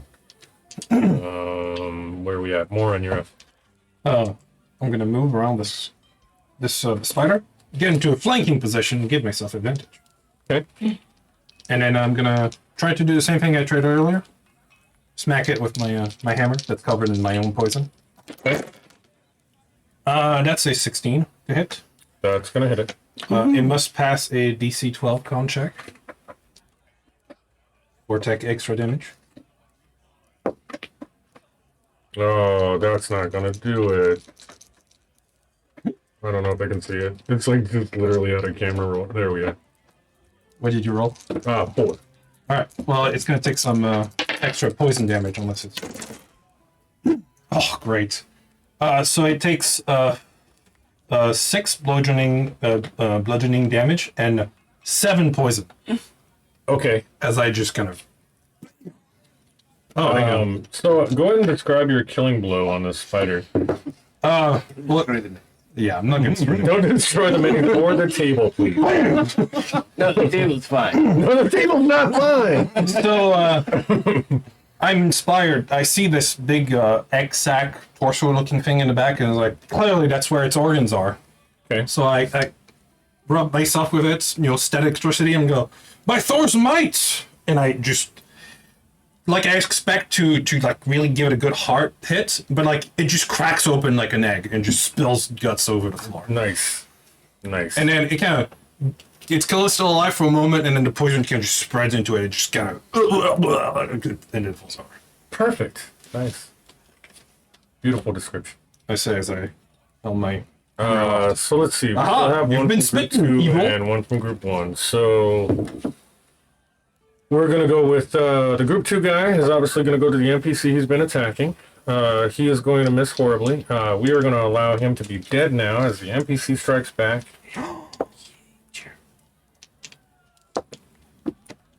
And actually, it wasn't Gerald. Gerald swung and missed. The guy up on the balcony with the bow, he shot it and critted. And when the arrow went through the spider, it kind of almost like Robin Hooded it and like split it in half, like right between the eyes, like. Nice. And you see the spider just kind of fall on both sides of the table as the legs kind of slink off the tabletop. Group 1, we're going over to Keebler. That's going to hit you, I believe, 19. Yep. Oh, I'm sorry, 22. Yep.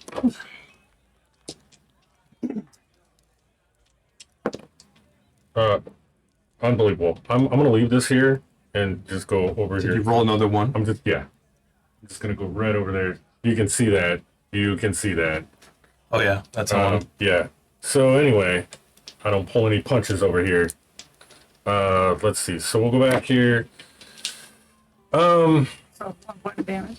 Yeah. So 1 point of damage. It's your level 1 enemy dice. You do need to make a con save though to see if you're poisoned, as this was a bite attack.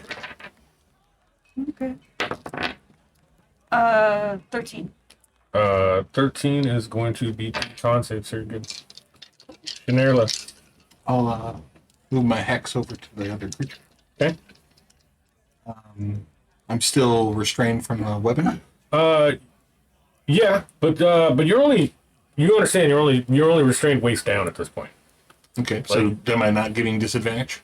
You are getting disadvantage, well, for any movement things that you would be doing, but if you're going to be Not to doing my a attack. ranged attack, you're not at this point. And I will attack the one that's on the doodad. Keebler. Nice. That is a 24. To hit?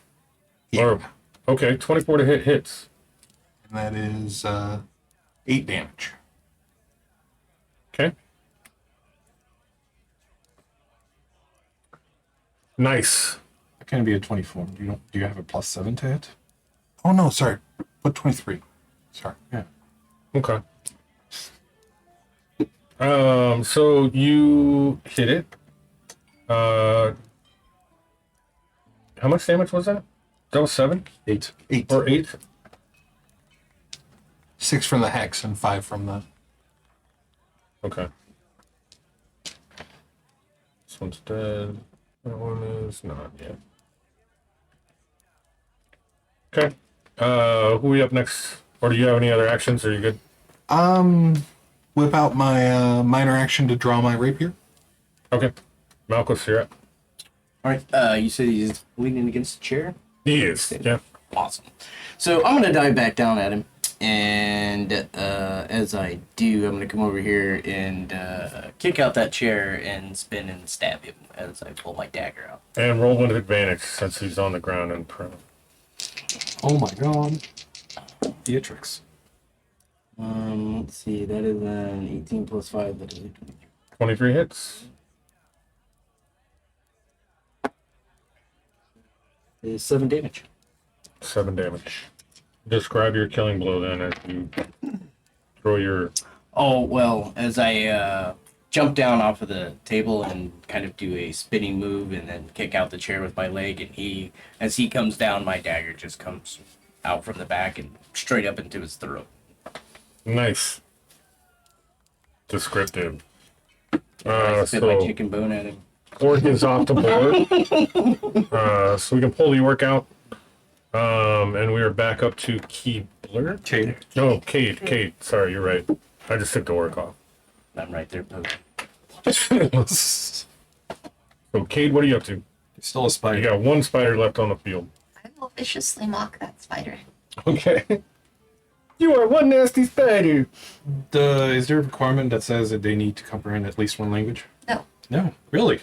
they do not have to understand me. They just have to hear me. That's true. I think that's true. Psychic. That spider's just gonna die of shame.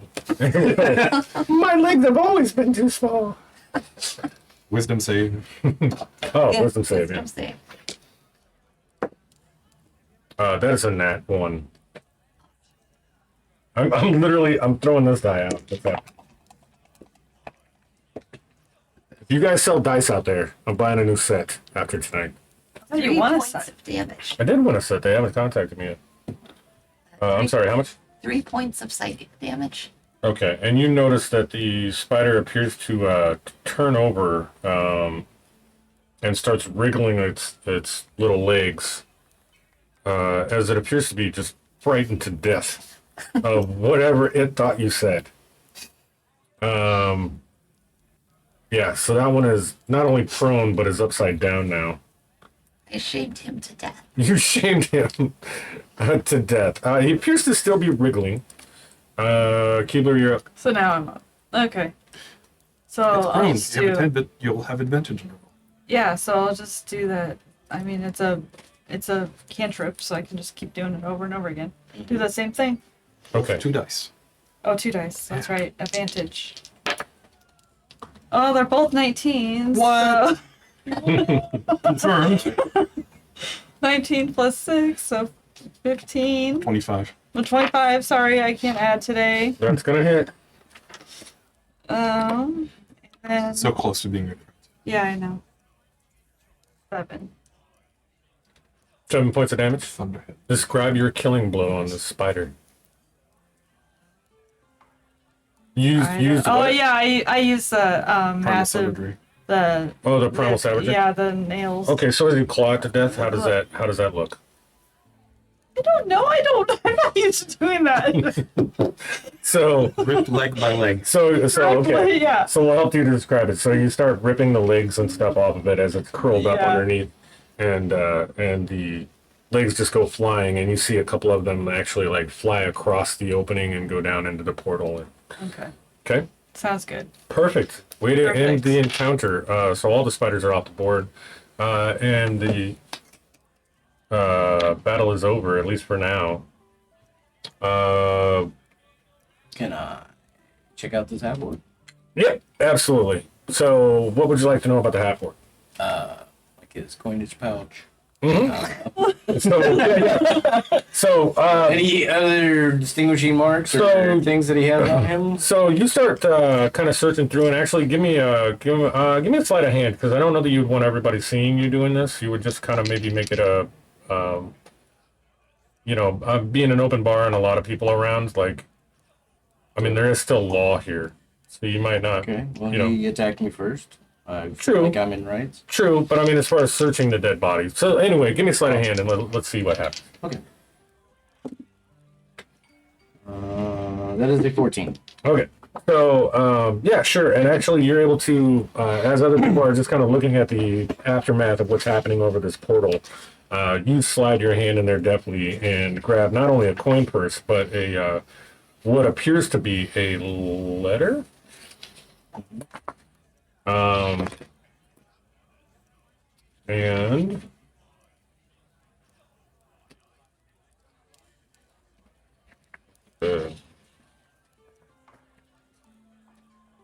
if I can get my copy here. Okay. So,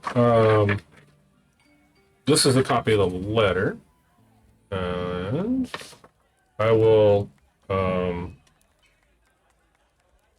if you'll do me a favor, and I don't know how we'll use this in in-game knowledge so far, but if you'll do me a favor and read the letter out loud just so the stream knows what the letter says.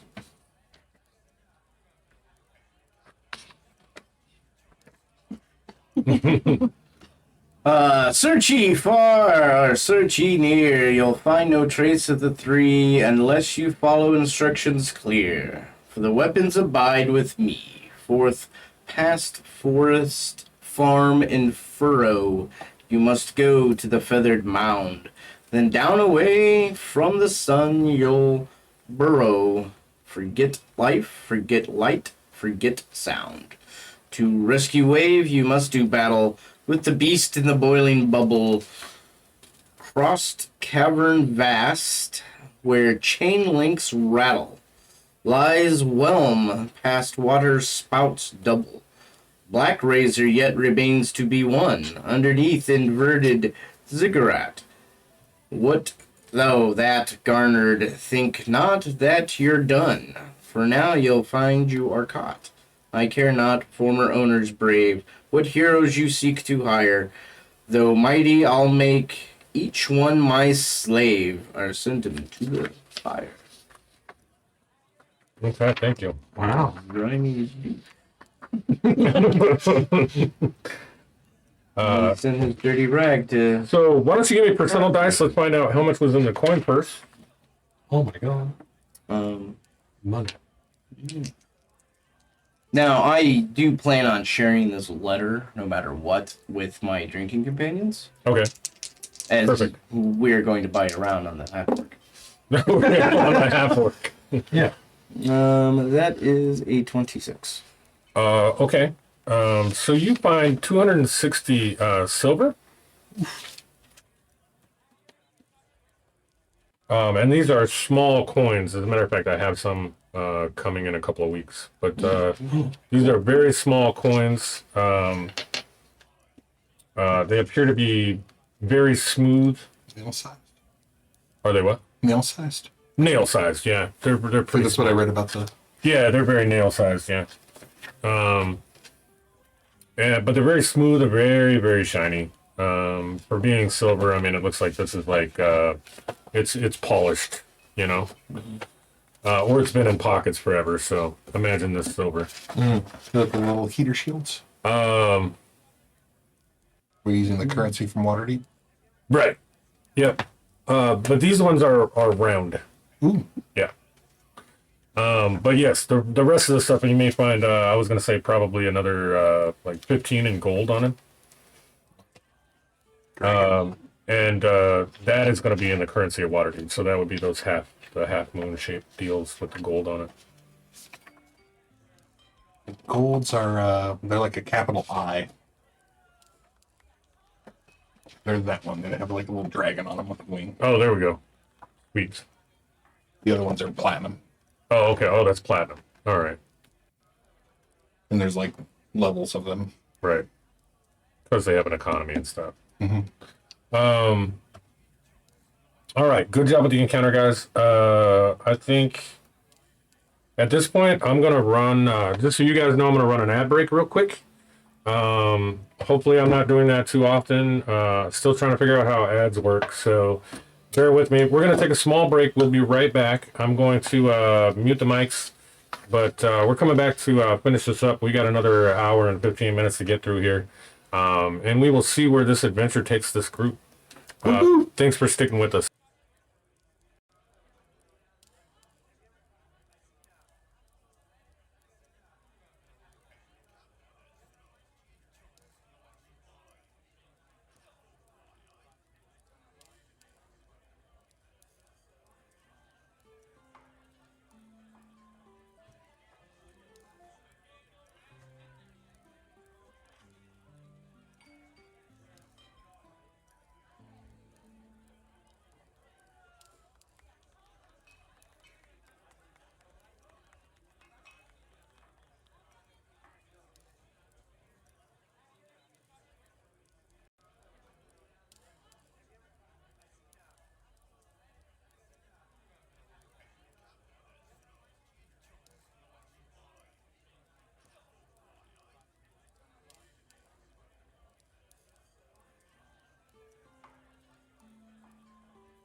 Oh no, that's fine. Who needs All right, so welcome back. We're just waiting for a couple of people to get back from restroom breaks real quick. So we are into the campaign a little bit now. The party is in the yawning portal. They just had a fight with some spiders that came out of the portal itself. Yeah, I Yeah. killed 3 of them. I'm that good. You're dead. You're that good. Frog power. And one of our characters has found a letter that was on the half-orc that attempted to assassinate him or do something to him. He definitely attacked him. And you see a couple of NPCs in the room. They start exchanging money as they've won bets on who would win or lose, that kind of thing. And you see another gentleman who was up at the bar earlier. And he kind of walked around and talked to a few people. You may notice now that it's kind of like he was in your view the whole time while you've been in here. Okay. I will assist you if you need. With me. And he kind of, let's see, who would he probably walk up to? One of these 2 guys over there. Yeah, probably closer to the bar. He walks up to you, Cade, and to Malquis, and you hear him say, "This is the first time the portal has been open in quite a while. We're very impressed with your deftness and your speed in dispatching these miserable monsters. Would you be open for a proposition?" Let's hear it. And he pulls out a letter that he has on him, and begins to read the same letter that Jonathan received from the half-orc. Yeah, or that Malchus received from the half-orc when he searched him. And he starts to kind of read it aloud, and he says, "Search ye far or search ye near, you'll find no trace of the 3, unless you follow instructions clear, for the weapons abide with me." And then he stops, and he says, "Do you know what's been going on around here lately in Waterdeep?" And I guess he's really just looking at YouTube. Oh, some very exciting dinner theater. And you hear Durnan in the background, and he's like, "The show was amazing!" It was. I loved it. Yeah. I love the audience participation part. And again, even though the show's over, he just still points over to that corner where it was like, You're far too kind, Durnan. yeah, you think Far it's too 28. kind. So he says there has been a series of robberies. 3 magical items Did not do it. were stolen from the high nobles of Waterdeep. I did not. Full deception? No. Meandering over No, there. it's true. I did not do it. And these artifacts are listed in the letter. This is a letter that we received when the items were stolen. And the weapons that they're speaking of, when they said the weapons abide with me, forth, past, forest, farm, and furrow, we assume to mean underground, beneath the portal. Now, we haven't opened it in quite some time. We decided to open it up again tonight to see if anybody would be brave enough to adventure forth within. Brave and capable, you mean? The naked guy was brave, but he was not capable. You have a good point. You make a good point. Your name?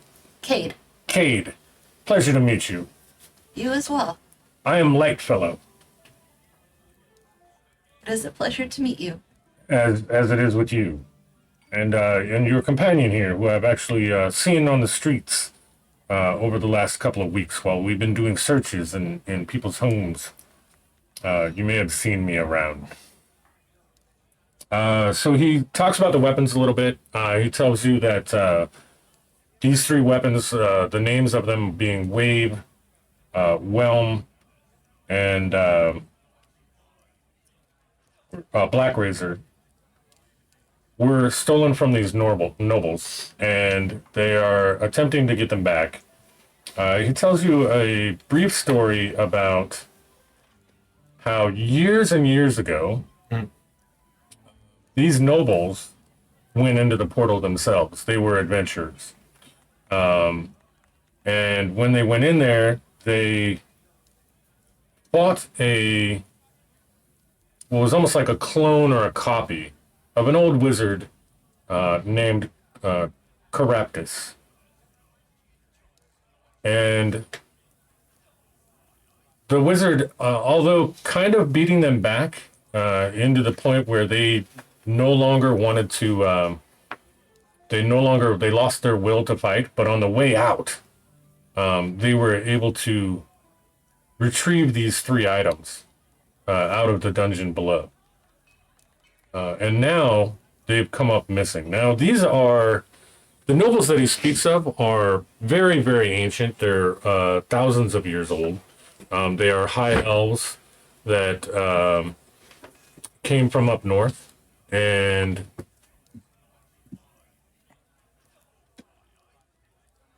when he refers back to this whole event, it appears that it was a millennia ago that they took these items from the dungeon.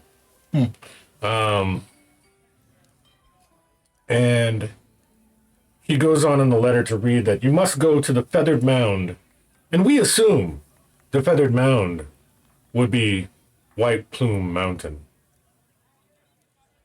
Beneath and in the Underdark, in Undermountain.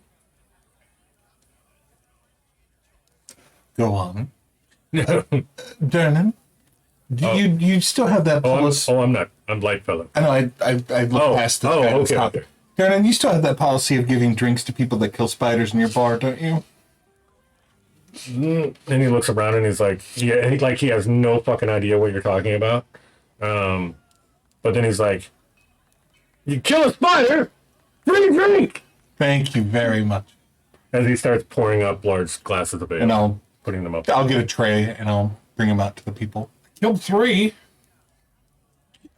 I said never mind. He can barely hear your small frog ass from like across the room. And I'll deliver drinks to everybody while he's talking. Okay. Then down away from the sun, you'll burrow. We assume that to mean under this portal. Forget life, forget light, forget sound. To rescue Wave, you must do battle with the beast in the boiling bubble. We think that means an ancient monster that was seen a millennia ago in Caraptus's dungeon. Crossed cavern Boiling bubble? the boiling bubble. Crossed cavern vast, where chain links rattle, lies Whelm, past waterspouts double. We're not sure what the reference is here, but the dungeon is quite dangerous. And there are many tricks and traps involved. So there may be a reference to something there. Front and back spray on a bidet? Yeah. You keep referring to this we. Who is that exactly? We, the nobles. I use the proverbial we. Okay. He is a man of the upper class. Oh, you're like a blue grog. Okay. Yeah. He's like he's kind of the errand boy, right? But he's in the upper echelons of status with the nobles of Waterdeep. Cool. What kind of check would it be to see if I can figure it out? One part. The part they're confused about. Well, you're a bard, so maybe you've heard a story. Let's do a history check.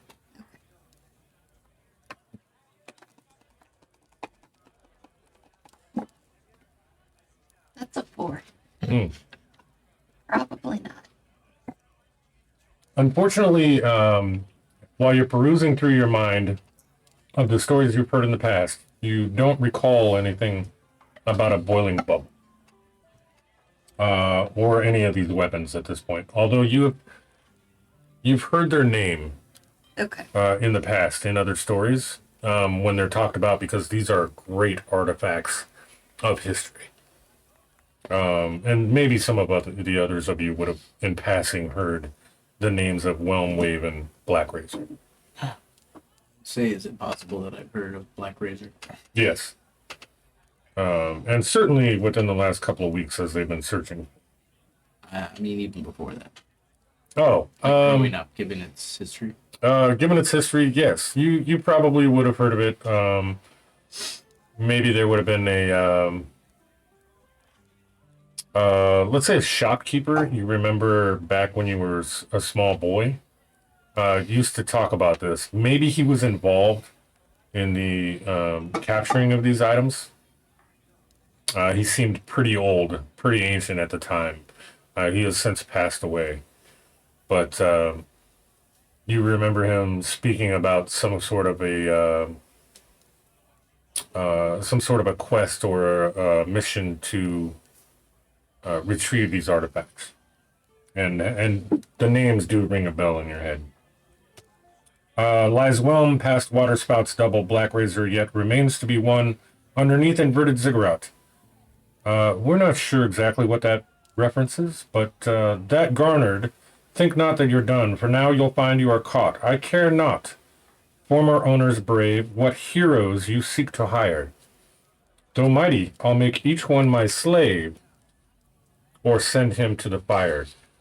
This reference to the fire, we believe to be the volcano, which is White Plume Mountain. And we would appreciate it if we could hire your services as what appears to be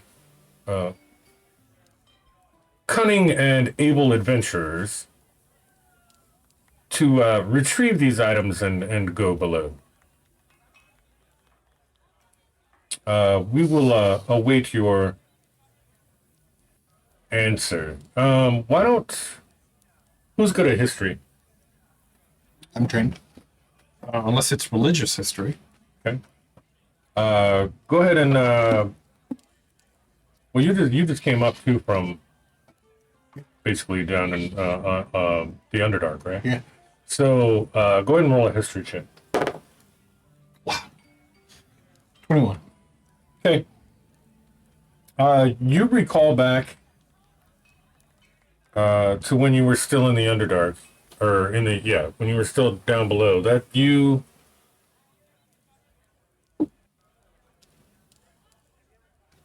heard about a pathway that would lead through a forest to White Plume Mountain.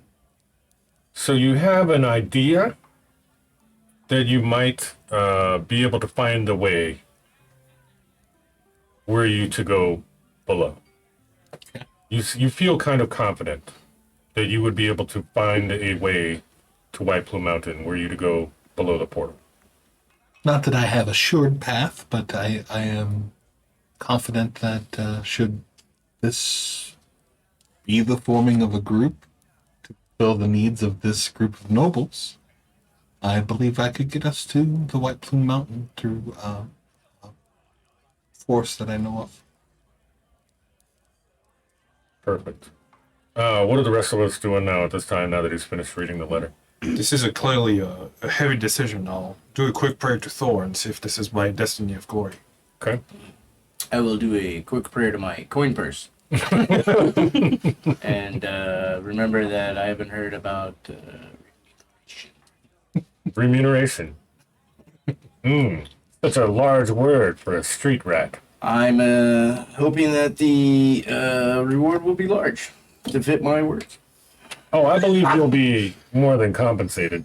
The owners of these weapons, if they are returned to them and are intact, are willing to offer you almost anything that you desire. should you retrieve them? Some of us have very large imaginations. Well, the owners of the weapons have very large pockets. Oh, do they have nations at their disposal that they could give us? I guess I would have to leave it up to them to decide. All right. But I am certain that whatever your heart desires, they can make something come true for you. I have interest. And I finger over like this, and a guy in a cloak comes over to me. Like, run and tell them that I'm going to be busy for a while. Okay. So you're letting the other actors know that you're... No, my Oh. contact with the brigand day off Okay. is letting them know that I'm going to be busy doing this. Okay, gotcha. Okay, so you're letting the contact know. Yep. Yeah, not to be a negative Nancy, and things, but I like something a little more concrete because it's really hard to go to a vendor and say, "Hey, I have great promises and wealth to give you at some point. Can I have that chicken now?" You know what I'm saying? I like it a little more Just as you, to your promise there. Just as you pose that question about whether or not you can get something more concrete, another gentleman steps up to his left. And this guy is clad in, we'll say that he has a hooded cloak on, but it's pure white. And I mean no dirt, dust, nothing on it. It is pure white, which is obviously odd to see in a town like this. Could be prestidigitation. So, Put my hand up my dagger. put your hand in there.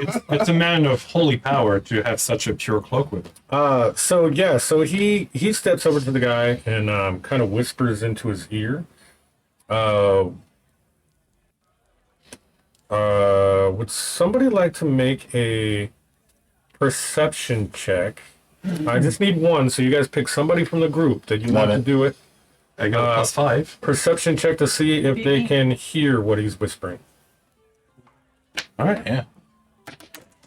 Put those toad ears on it. 20. 20. Yes. Okay. So you hear him whisper into his ear, with your little frog ears from clear across the room. It's all lip reading. It's all lip reading. Okay, I like that. So you lip read as he whispers in the ear, and you hear or make out that he says, "There is nothing that the owners won't do for these weapons. Give them whatever they want." Okay. Okay. And he kind of steps back away from the guy. And the other guy kind of looks at you and he says, Will 200 platinum do it as a retainer?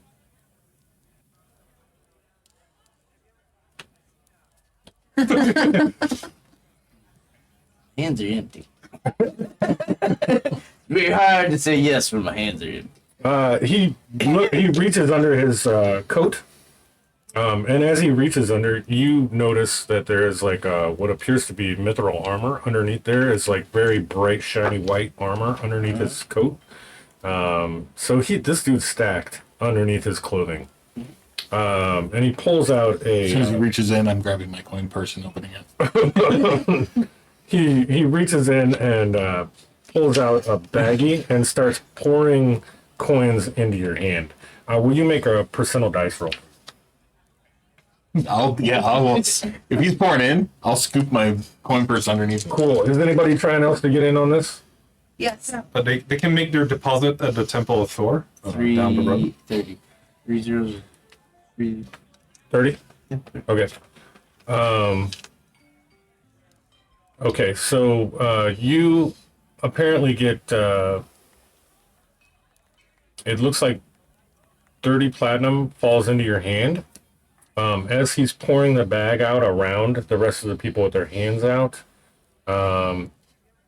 make a personal roll for the rest of the people that are actually have their hands out. Still waiting on that. because I have a bag. You're holding a bag. Yeah. A Halloween trick or treat. No, I got my coin purse that I emptied when I bet. Okay. Yeah, go ahead and roll with the. Still waiting for an answer from my prayer from Thor. So money is. I'm not in it for money. I'm in it for glory. You say with advantage? Sure. I don't know how you're going to do that with percent of Roll twice. Okay. Choose the better. Yeah, that's fine. What was your roll, Kate? 56. 30. Okay. So you also get 30 platinum pieces that fall into your hand. 56. Was it 56? Yeah. Okay. So you end up with 56 coins in your sack. 37. 37 coins in your sack. You have 37 platinum now to write on your character sheet. Wow. Did you not have your hand out? You didn't run up there and try to get your hand out? I'm not in it for the money. Okay. I'm in it for the glory of Thor. Yeah. I'm here to fight evil and smite evil. So, and then Corruption. he looks at you and kind of, as an aside to you, he kind of leans over and he's like, I know what you got isn't 200, and tosses you a little coin purse, separately, kind of as an aside to the rest of the folks. And that one has 150 platinum. All right. Still not 200. That's still not 200, but okay. I mean, if these kind gentlemen and the noble, they represent, want to pledge their life and their destiny to the glory of Thor and bring justice and good to the world. I'm good with it. I'll assist.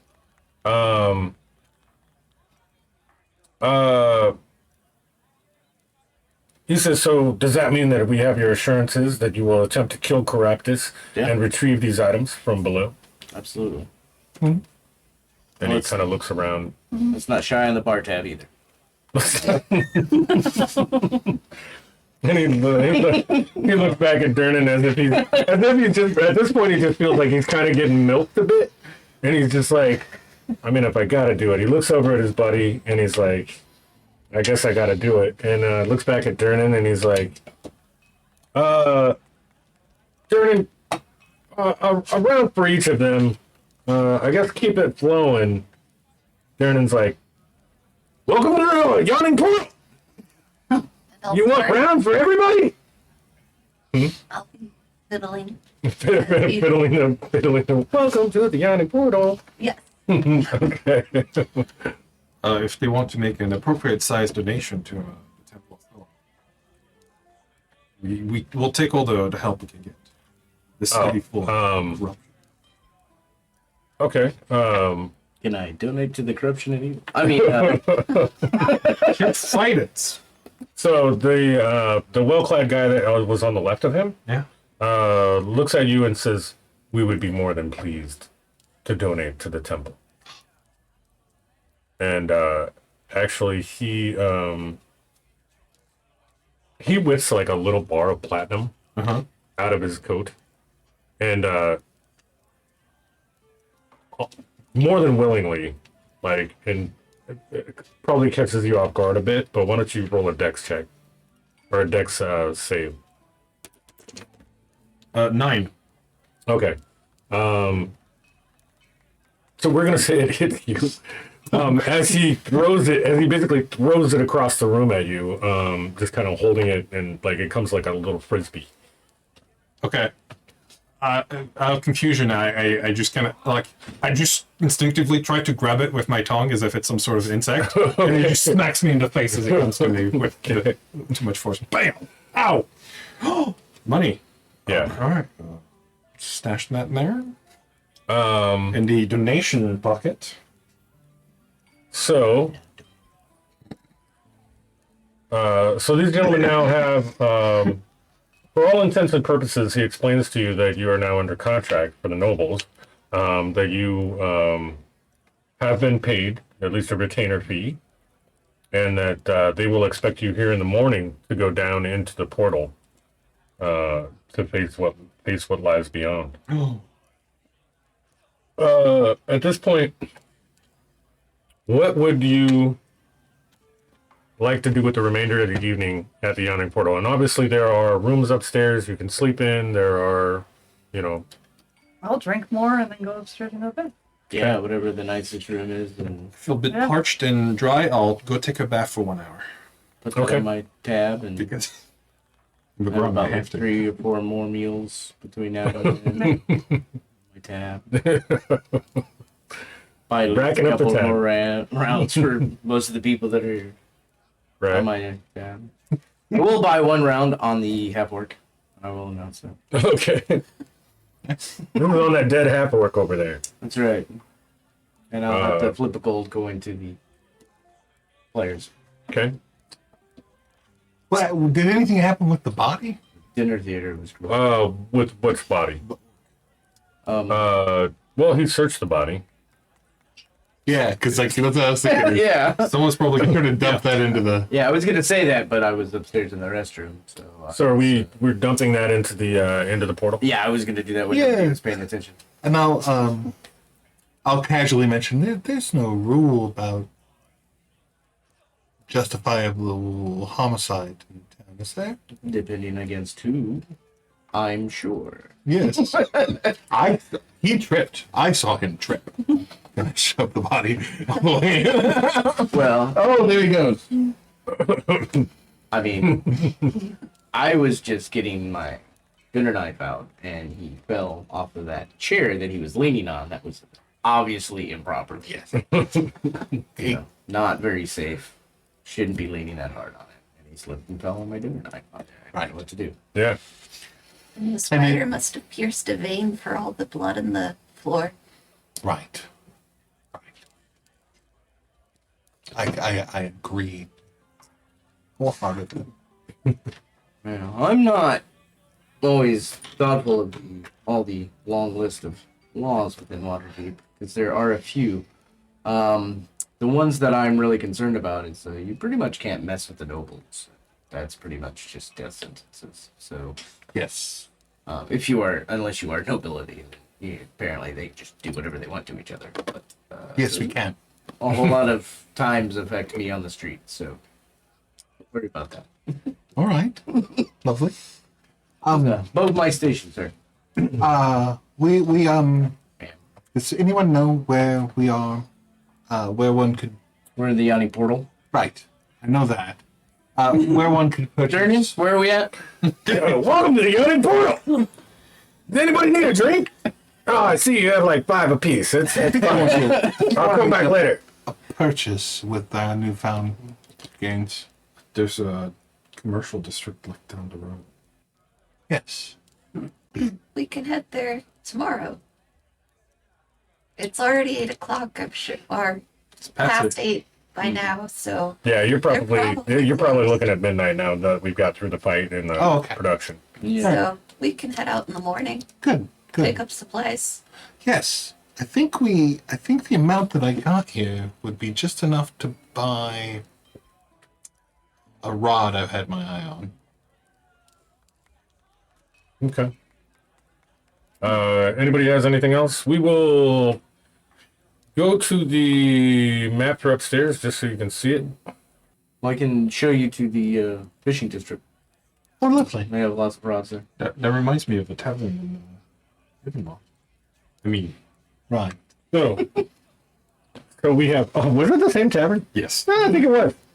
That's the kitchen where that Nothing like resurrection happened. Nothing like. Oh yeah. Nothing like reusing maps. First babies. Yeah. Yeah.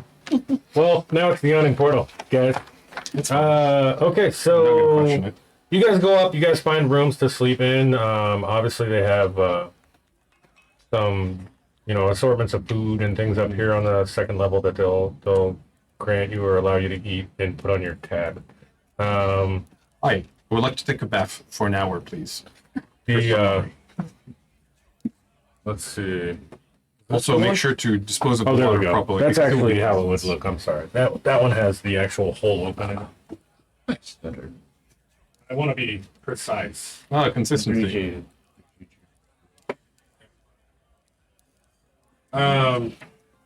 So you guys are sleeping, and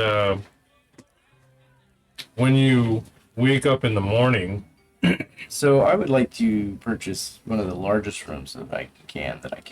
You guys put that on my tab, Okay. and then stay Put in. that on my tab. Yeah, and then stay in somebody else's room. Okay. They may not know, but that's what I'm gonna do. I think maybe the frog guy. He looks capable, and I was a toad once. Okay. I feel we have a kinship there. Okay. I can talk to you about the jungle. You're purchasing one of the largest rooms, but you're actually staying in Morin's room? Mhm. Okay. Yeah, I generally used to be by myself, and Right. I have a lot of wealth. I do not want to stay by myself. Okay. I actually have stuff to hold on The to. side cut out of the bar. Can't look at it. Also. Don't What? know quite how The to side handle cut it. out of the bar. Yeah, what the actual yawning portal would look like inside. After drinking Several and levels. getting to know It's the full party a of, little bit better, famous I parties, go off man. to try and find a pretty face. Okay. Man, woman, doesn't matter. Okay. And you find several. There are a lot of people that are actually becoming quite intoxicated There's at the this guy point. who died. And I think you've been Somewhere drinking as well. Yes. So as you get in later into the evening, almost everybody's looking pretty now. But you find a couple that look fairer than others. Are you trying to like work one back into the room with you? Yes. Okay. These guys. Let's do a what's a skill for that? Probably Oh look, it's a halfling door. persuasion roll.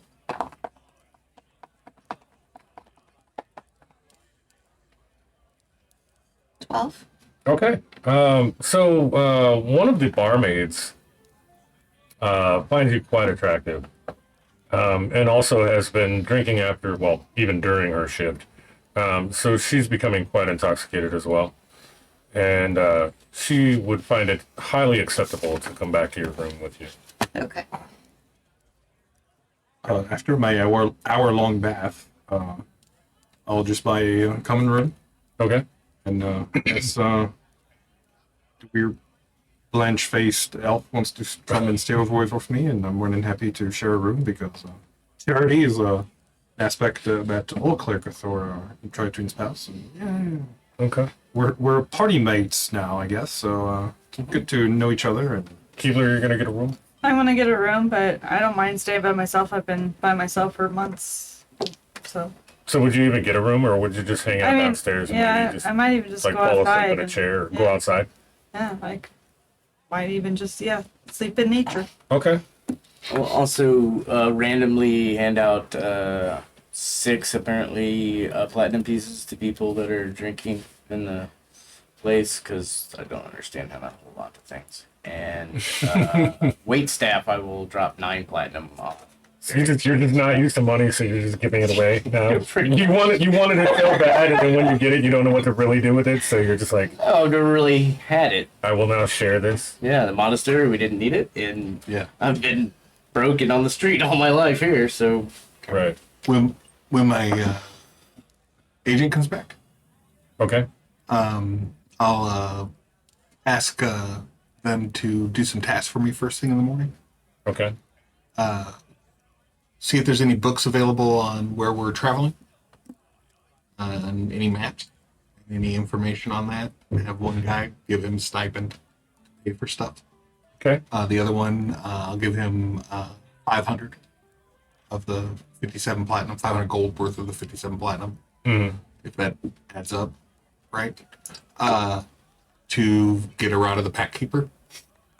And then the third person, I'll ask to check on these nobles and make sure that we're not signing up to the wrong side.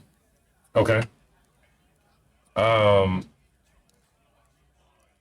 So most of the stuff you hear is great about the nobles. Okay.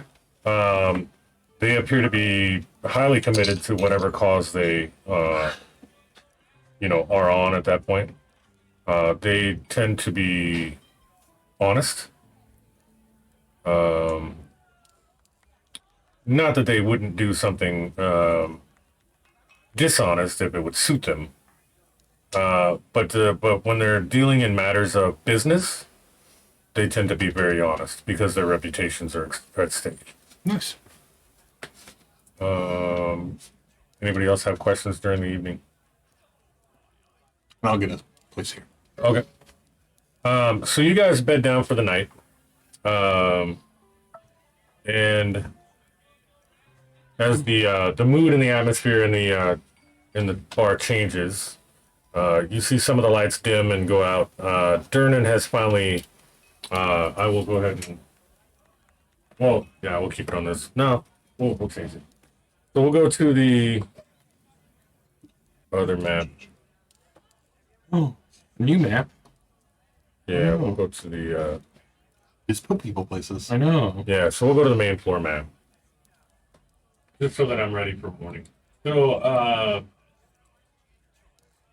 all right. So as you guys bed down for the night, you see some of the lights go out. You see the candles get doused. Durnan appears to have walked away from the bar at some point. As he does so, you notice that he reaches down and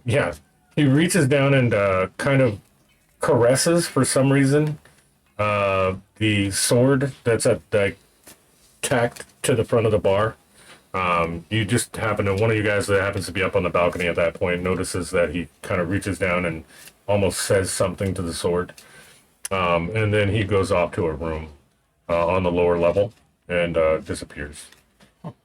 And then night happens.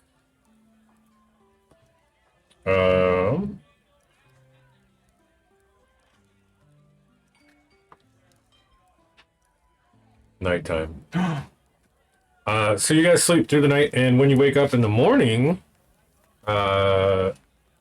as the sun starts to glance into the windows,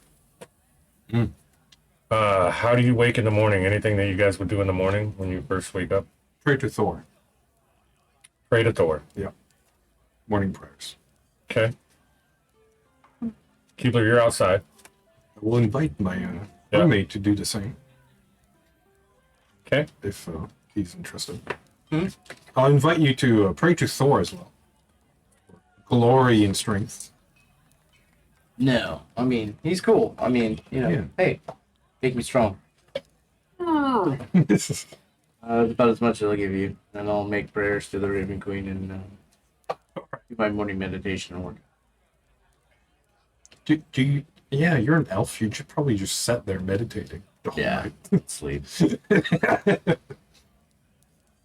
Sat in the corner staring at What does a frog snoring sounds like? As you Not meditating or being down in the main room playing cards. Okay.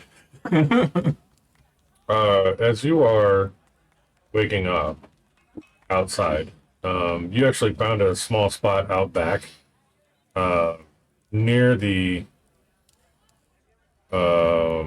latrine, or the porta potty, or the outhouse. Yeah.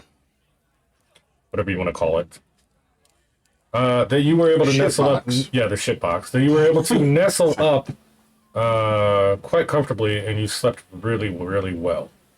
When you first open your eyes, though, you noticed a small statured figure.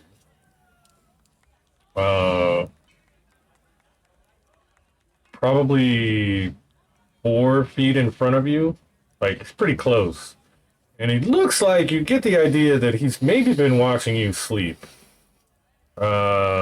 Creepy. Yeah, he's super green.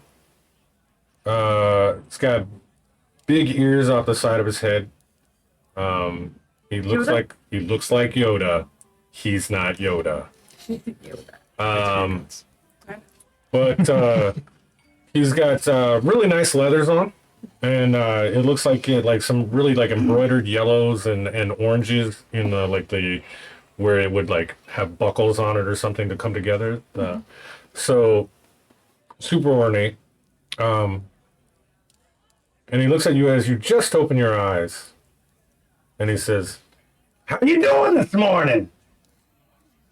Looks down at you. Still asleep or half asleep. Oh, well, I'm here to collect you.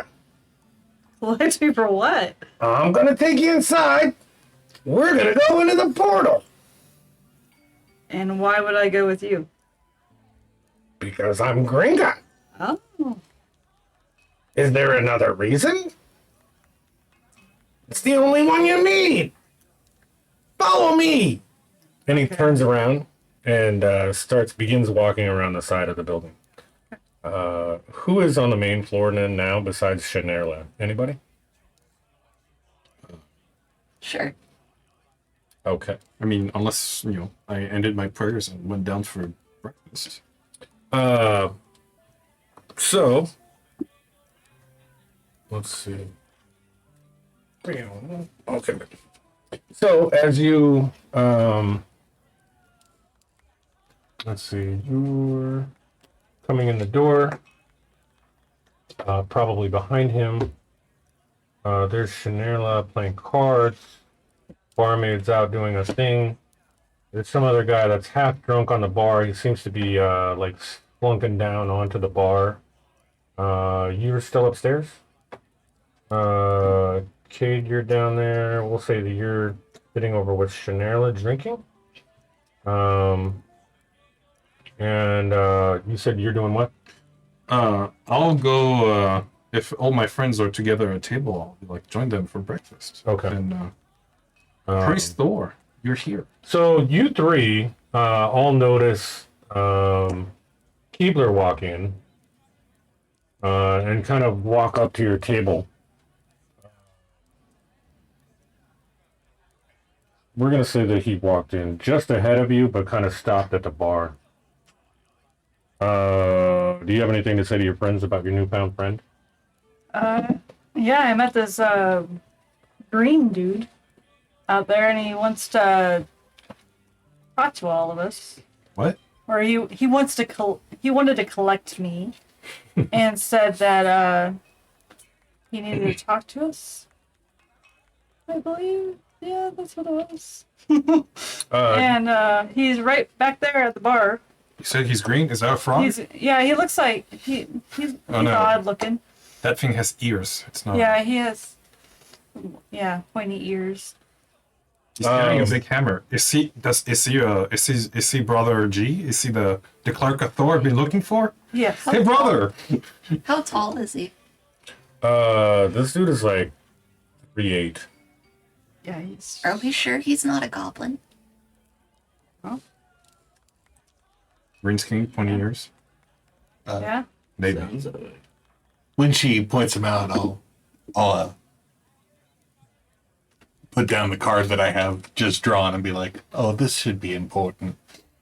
And which card is it? Does The that Great Dalmati. Okay.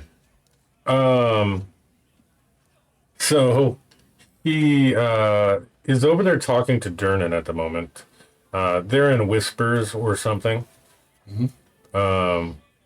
And you hear Durnan just be like, "Oh, well, that's great. Welcome to the Yawning Portal. I'm Durnan." and you see Gringot like reach into his pocket, and once he reaches into his pocket, he kind of throws up what looks like almost like confetti. Well, no, like not confetti, but like very shiny. Let's say like little sequins. Glitter. Like glitter. Oh. So he basically throws up glitter into Durnan's face. And Durnan kind of sneezes, and all this glitter just goes across the bar. And Durnan like looks at him, and he goes, "Gringot, it's been so long. Well, welcome, friend. Who are all these people in my bar?" And it's kind of almost apparent now that maybe Durnan was under some sort of a hypnosis or a spell that appears to be have been broken by this glitter or something that Gringot has thrown at him. See, I knew he was cursed. I should have done something about it. Damn it. You're throwing down more cards. All right. I'm betting it's some sort of gas. Oh, a geas. It's a type of control. Okay. And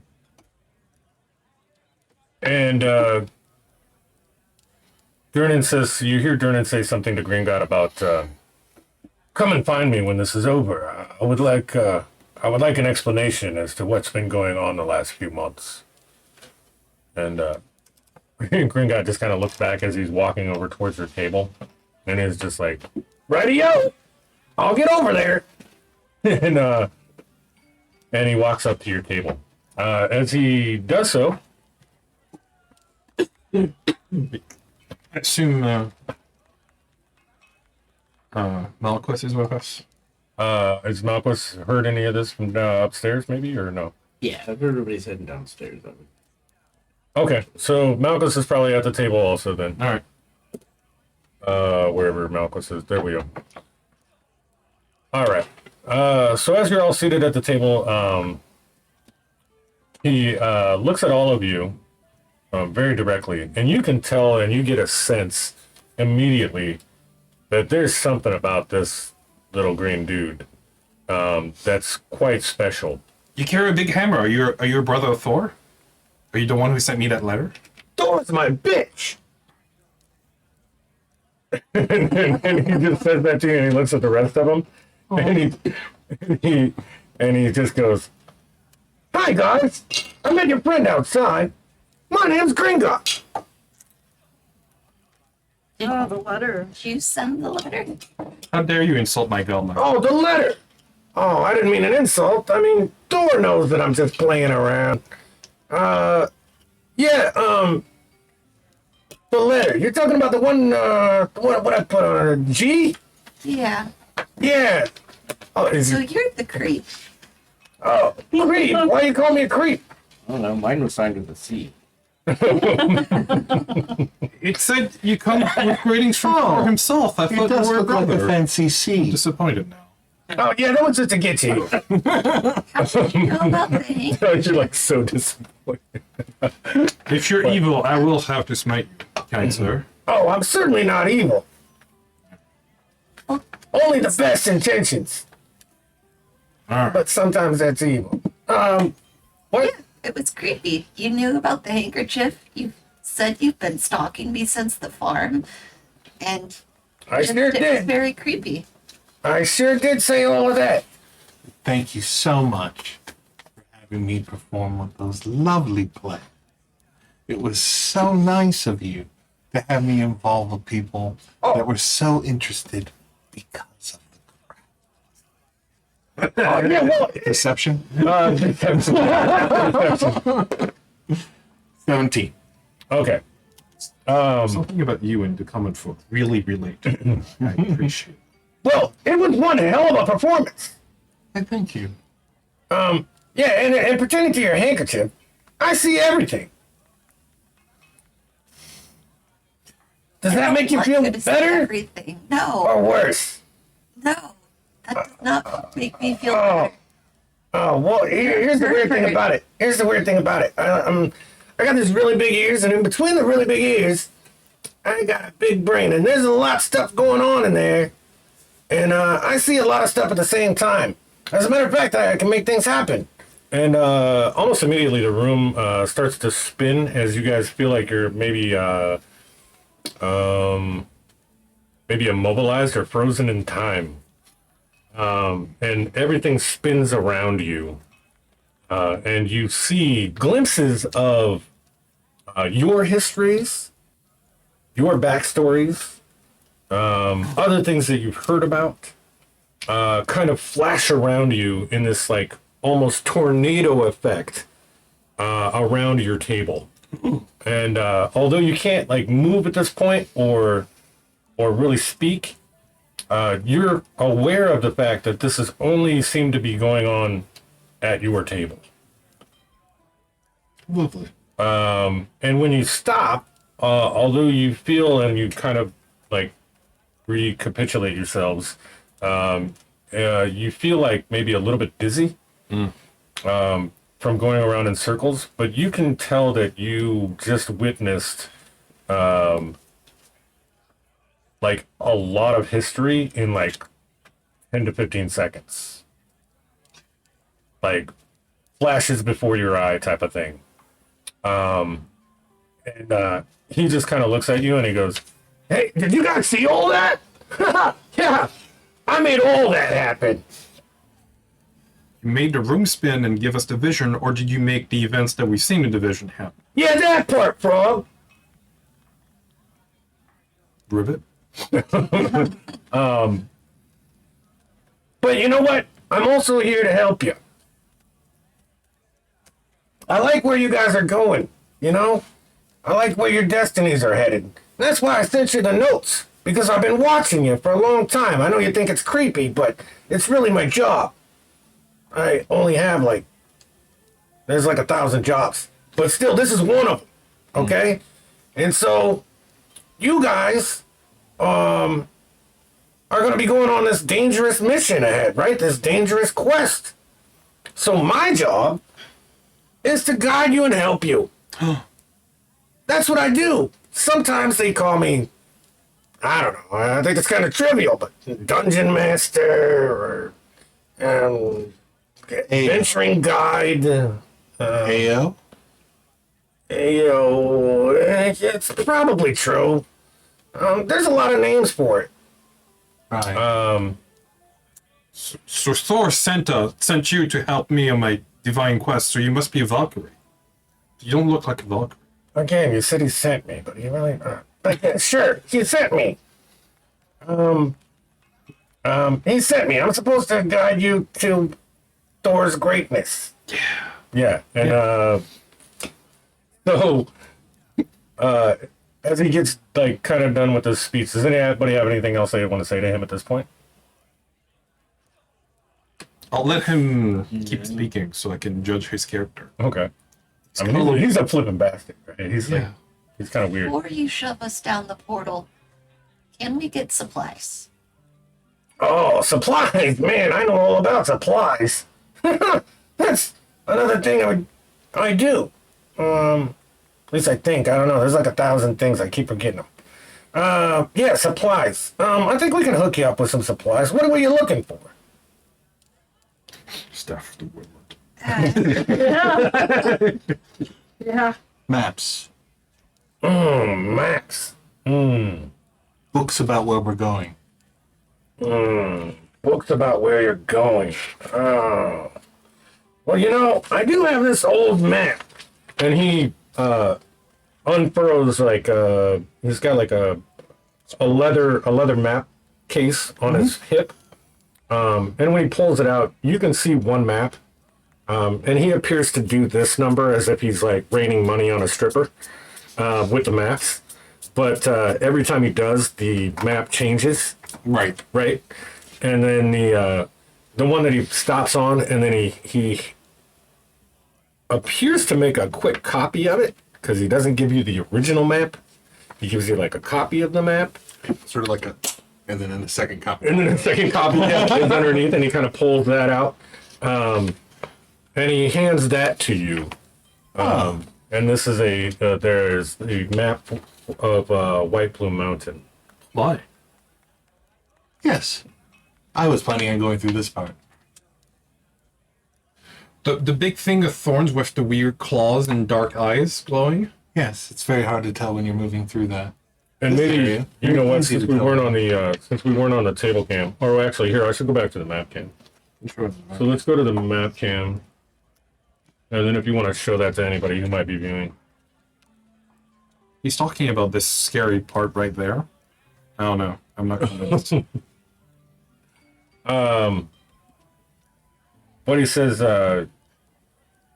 you may want to remember a place called the Dead Knoll's Eye Socket on that map. Correct. Yeah, as you get closer to that, I don't know if you guys are going to go down there and buy horses or anything, but I would certainly leave them somewhere outside of the mountain. There's some dangerous creatures crawling around in there, and they may eat your horses. Okay.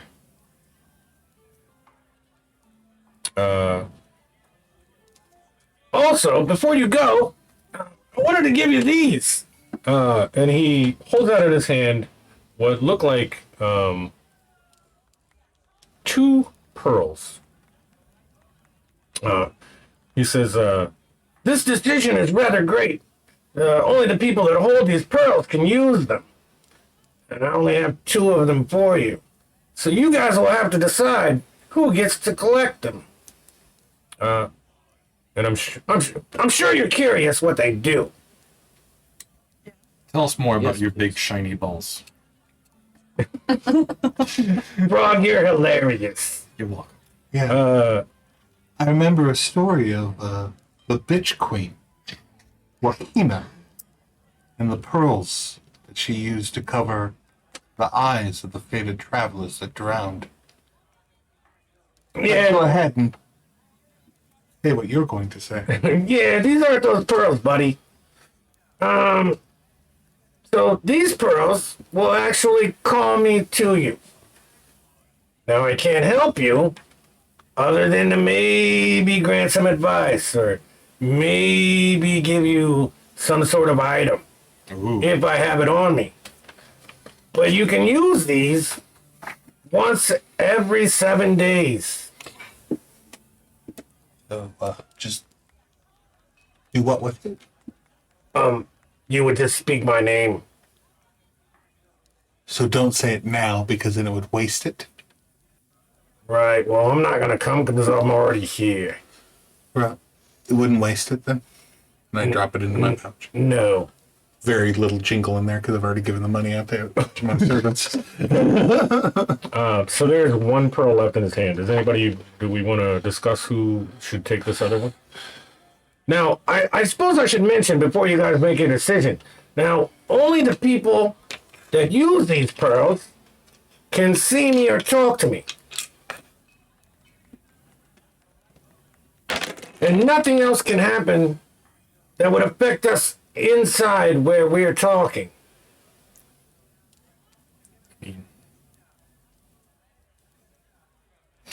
Personally, the frog feels like I'm a worshiper of Thor, and this guy already insulted my god twice.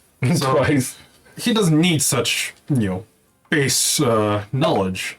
So he's not gonna. He feels like someone else deserves dishonor. Dishonor. Okay. So I feel like someone else should take this great and powerful magic item. So who wants the other one? I'll take it. Okay. So you grab it. Yep. Perfect. All right. Now that those are given out, just remember, once every 7 days, you guys can call me. You can only use it one time. It may disappear, may not. I don't know. The technology is a little fuddy. But hopefully I can help you along the way. I will give you one piece of advice. Think before you leap. I don't know if that's going to be possible with this one. We'll try. Leaping is our main, way of motion. Could I get a short bow and possibly studded armor or studded leather before we head out? A short bow and studded leather. What are you using now? Leather armor Okay. and a rapier and dagger, so I have no ranged weapons. Okay. So he reaches into what looks like a small bag of holding. When he does that, you see a lot of lights come out of it. Things kind of flash around inside of it. And then he pulls out a ridiculously, you wanted a short bow? Yeah. Yeah. He pulls out like a ridiculously, what looks really crappy, as if you just put 3 branches off of a tree together and wound them really tightly together and then threw a string on it. And he hands that to you, along with what looks like a very black arrow. And then what was the other item you wanted? Studded leather. Studded leather armor. So he reaches in the bag again and he pulls out honestly, you can tell you can tell automatically that it's going to fit you right away. And that's fine. We can give you studded leather at this point. Is there anything else anybody would like to ask for or converse with Gringot? I'm good. Well, I mean, if you're just handing things out,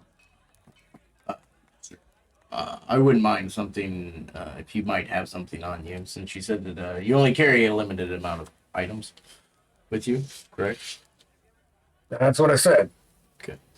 If you have something from my homelands that may aid me in adventures and accomplishing our tasks, that would be, I would love that.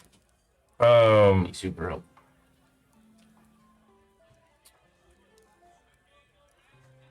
What would you think of? Well, I was thinking of a few items here. Braces of archery would be cool. Boots of speed would be one. Boots of elven kind.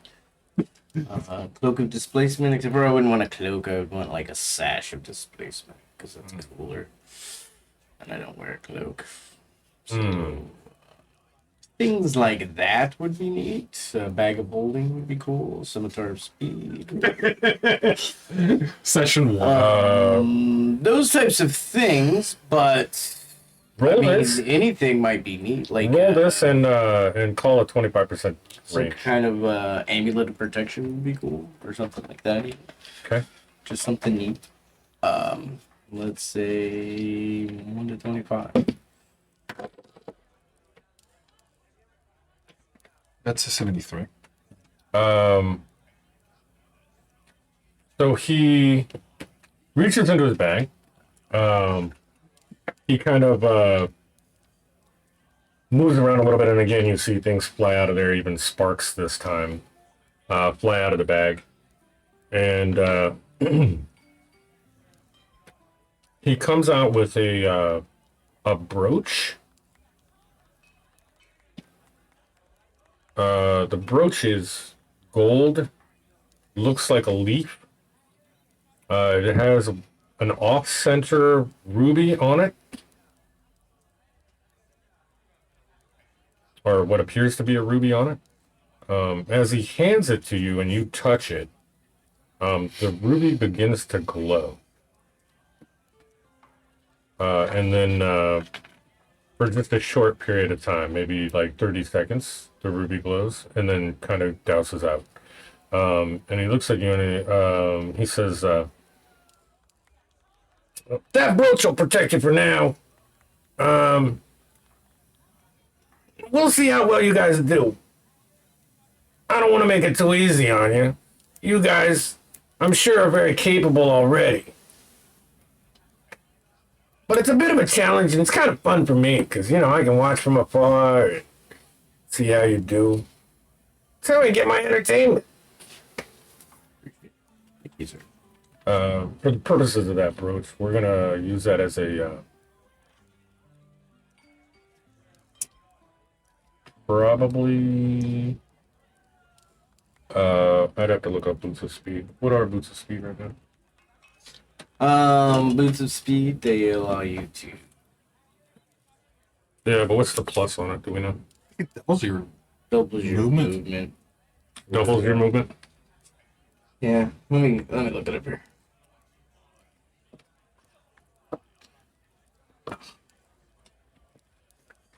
Here we go. Right here. I can. I go. Go boots.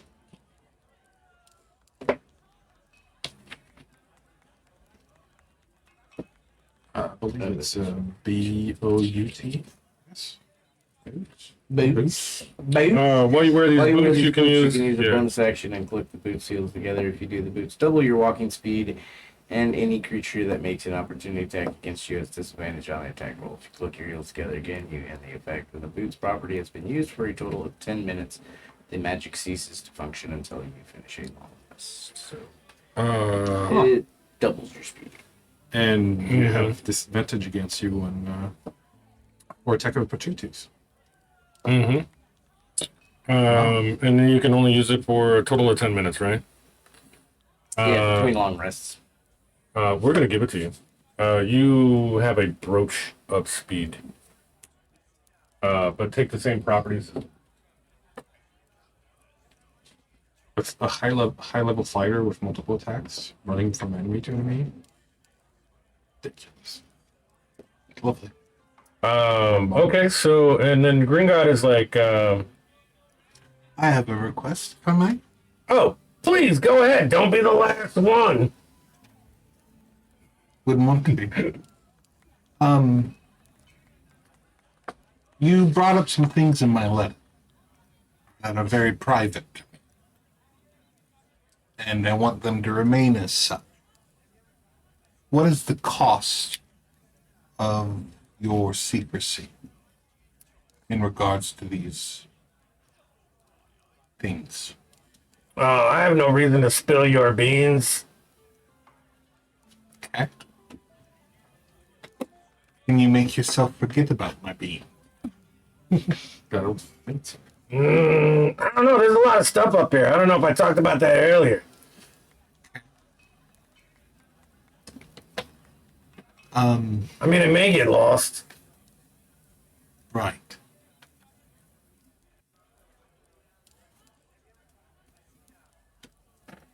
Being that you are like Ale, the Allfather, I mean, if you want to call me that. I'd like something later. There was an archmage in House Briato. Had access to a certain cloak. If later it would find its way to me, if you could attach that threat to my fate, I think I would do almost anything. Not gonna say I don't like the sound of that. And kind of as an aside to you, as you're standing next to him, you hear him kind of whisper. You do not hear this. You hear him kind of whisper, but I can make him do it anyway.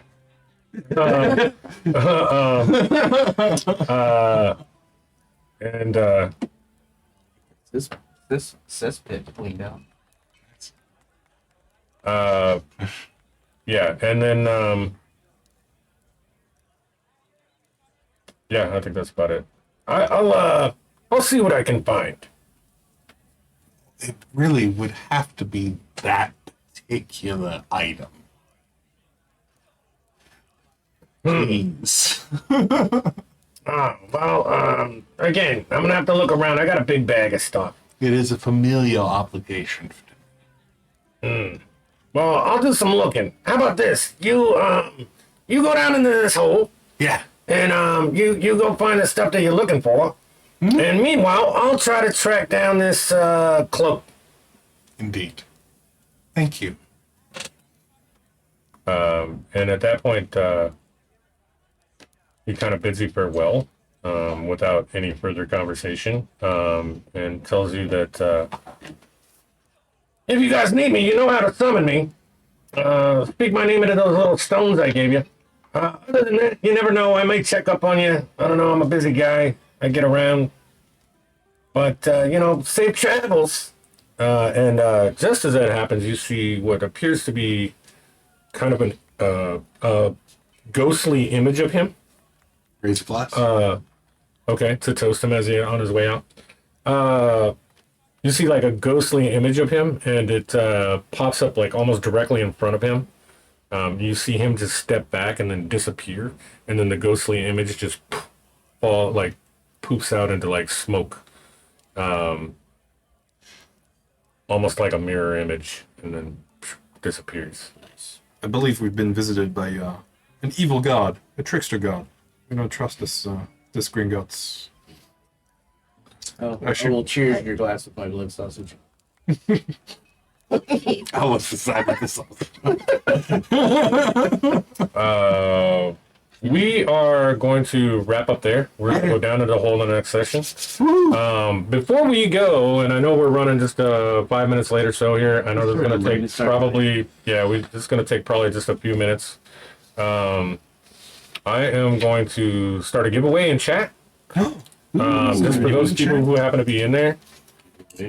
And we will go raid somebody real quick. I know we only have like 5 or 6 viewers now. If you've been with us this whole time or you just joined us, we will be going Thursday nights, 8 p.m. Central. Dungeon of the Mad Mage. We are getting into White Plume Mountain starting next Thursday. They finally got done with the epilogue of the campaign tonight. And so we will actually be going into Caraptus's lair. Oh my god. Next Thursday. Our friend Jonathan over here has made some very nice set pieces for this. So we'll be using those along with the animated video maps. I appreciate each and every one of you that have come and viewed the stream or stayed with us during the live broadcast tonight. Thank you very much for that. Again, I'm Gilletized. You can find me on all the socials in the doobly-doo down below. Yeah, so let me try to figure out how to do this giveaway real quick here. I'll be right back. I am going to and Streamlabs, maybe?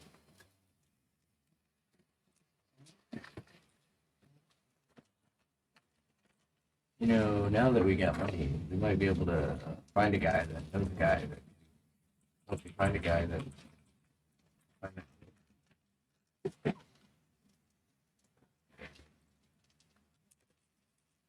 We can just cook it in or something.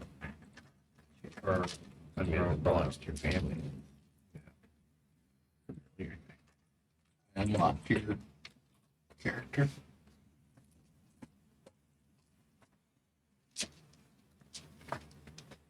That was my random one I got. We will. Oh, by the way, I have 2.3K of channel points, and so I'm almost halfway to making him blind. Wow. If I would have been able to view it on my phone the whole time, I would have made it probably. Yeah, just FYI, you suck really bad for that. You should enact it while we're playing when he's Yeah. fighting you. Just Yeah, boom, you're blind. that's the plan.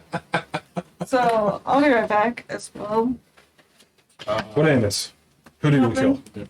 Okay. I unlocked a random sub emote. Oh my I got god. our bard. Yay. Well done.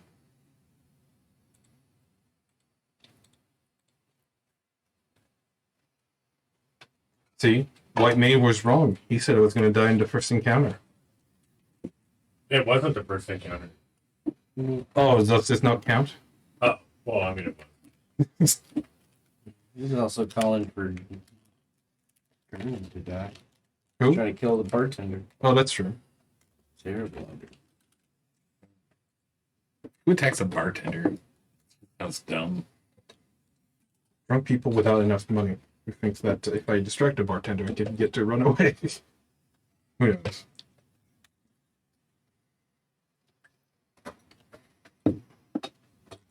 Okay. Let me see if I can do.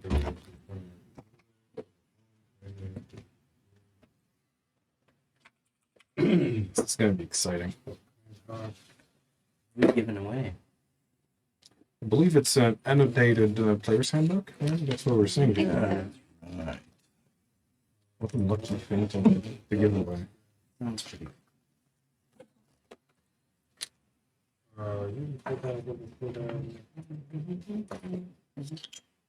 Only legendary. What are you looking for? The item you asked for? Mm-hmm.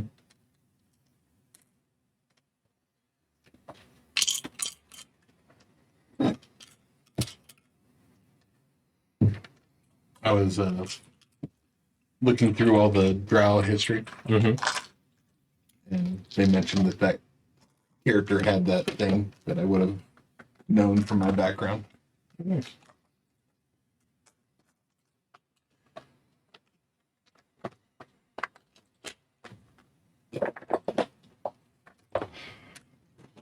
It doesn't do much. Or legendary item? No, I doubt that. Tell us more. AC 15. Gives +2 to your spell attack. And increases your spell DC by 2. Not much. I mean, if you're like a wizard without any armor, AC 15 is pretty good. Yeah, And really, in the long run. +2, it's Not terribly much. no. You have advantage on saving throws against spells and other magical effects. That's pretty good. Makes you a savior. Some people get that naturally. Really? gives you bet.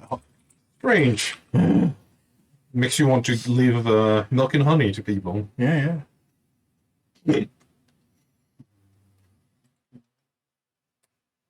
It's the Benham here. Wield it, moderator. Let's see if that does it or not. Oh, moment of truth. Quick, put your name in the chat so you're eligible for whatever's going to happen. Excitement. Do I get a giveaway? No. No, I just wanted to see if that would work or not. All right, so if you guys are in chat, Get out. whoever's in the stream right now, we're doing a giveaway for a free player's handbook. And if you type !join, should work. Do you guys want to try it just so that I can see if it's actually working? Sure.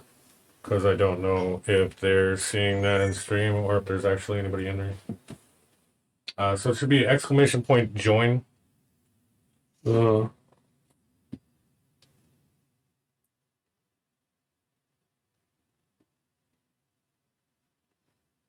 I'd rather have the cloak.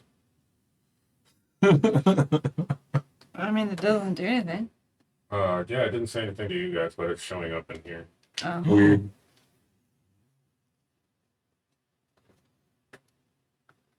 Wow. Keebler's gonna win. Okay. I mean, I just bought myself a player's handbook too. Yeah, I know, didn't you? Well, if no one claims the price this week, we can always keep it for next week. Yeah, we Yeah. can keep it for this or next week too. I would say do it maybe like on break or something. Maybe on break or at the beginning of the stream. Yeah, I wouldn't Yeah, wait think until so. the 'Cause end. I don't think anybody's actually going to join it because most of the people that are in the stream at this point are us. I think. There are a couple other people, but yeah, Are there? They must be asleep by now. That's possible too. or they could be doing something else. So I tell you what, since it was mostly the group that was able to test the giveaway, we'll try the giveaway next time. I think we'll actually run it at the beginning of the stream, I would, and I would do it for like 60 minutes or Yeah. something, and let it just run. yeah. So Or we'll just do let people know that you're going to do a giveaway. right. I should put I'll put it in the announcement when we run next week. Sweet. So we will we'll go ahead and do the giveaway next week at the beginning of the stream since we didn't have anybody in here at the moment for that. I am gonna go raid a channel real quick while I have people in the stream. If I can see anybody on that's doing anything cool. Not huge. Let's go to Captain Roberry. Who does some Dungeons and Dragons stuff? Matt Mercer. Oh. Yeah, so we are, let's see, going to read this channel real quick. I think. I don't know that I actually did it. No, because we're not there You're yet. still in it, right? Or you're Yeah. still It's in going on- to take a few moments before we update anyway. Yeah. So let me do. Here, actually, let me go back to. Channel. Beyond the lair of Dragotha, the undead dragon, where fabulous riches and hideous death await. What's that burnout? We're going to. Let's run towards that. Yes. Oh, that's the map. The hut of Thing Gizzard. Beware of her potion. The cursed ruins of Castle Mukos. Who knows what lies within? And the one that you thought was bad to visit was the one I was trying to say I knew the path through. Yeah. The twisted thickets, skittering slithers. Now that you've known what some of the other places are, what do you think of my approach? Not, you're not wrong. Are you in now? I think you would like to. No, wait, I don't know. Yeah, I am. Yeah. Lots of Yep, flies it and happened. thickets. Cool. It's trying to connect to chat right now, so I'm trying to get into that chat. It's glorious. Isn't it?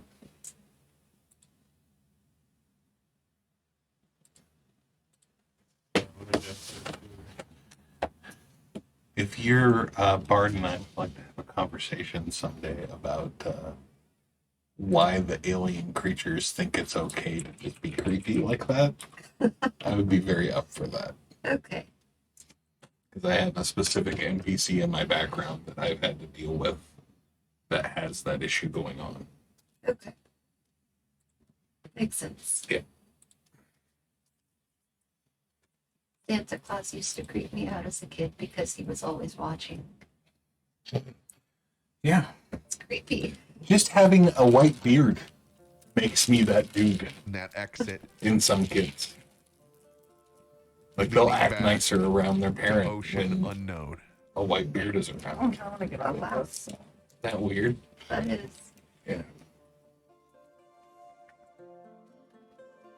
Yeah, and I'll probably end it in a minute. No, I'm just getting off on Thinking my about How that. much further is it? What color? iPad because it's about to die, so is my phone. We have a wait. You'll definitely want to catch your breath while you're here. This Those chair wolves can't gets track to you. be, yeah. I'm thinking, what's that dye that they But I'm use? imagining something Middle replaces Ages, the worms as the danger, right? We're not exactly going skin through a with them. field of daisies next. No, but we got light here. Brain's not working. So instead of doing an Indian, And we can talk about what's ahead. It's But indie. what are Indie. these crystals anyway? I don't know. The only dice I can Tell think you of the is truth, roll I don't dice. know. That's something. Oh, dye. Dye Oh, of the dye. felony agent. Can I roll investigation? Homonyms, they're terrible. Like enchanting her. Yeah. Is that an actual? Is that the name of the dye, or just Investigation. A 12. the actual process of temporary tattoos? You really don't know either. What causes it to emit the light that it does? That it was the process of the thing. That could be wrong. I think henna Are might these only stand for the found deep type of down dye here that in it the is. ocean? Might be yeah? like Or are they using both. perhaps higher up? No, you can use Remember, avocado lights to dye things pink. You've seen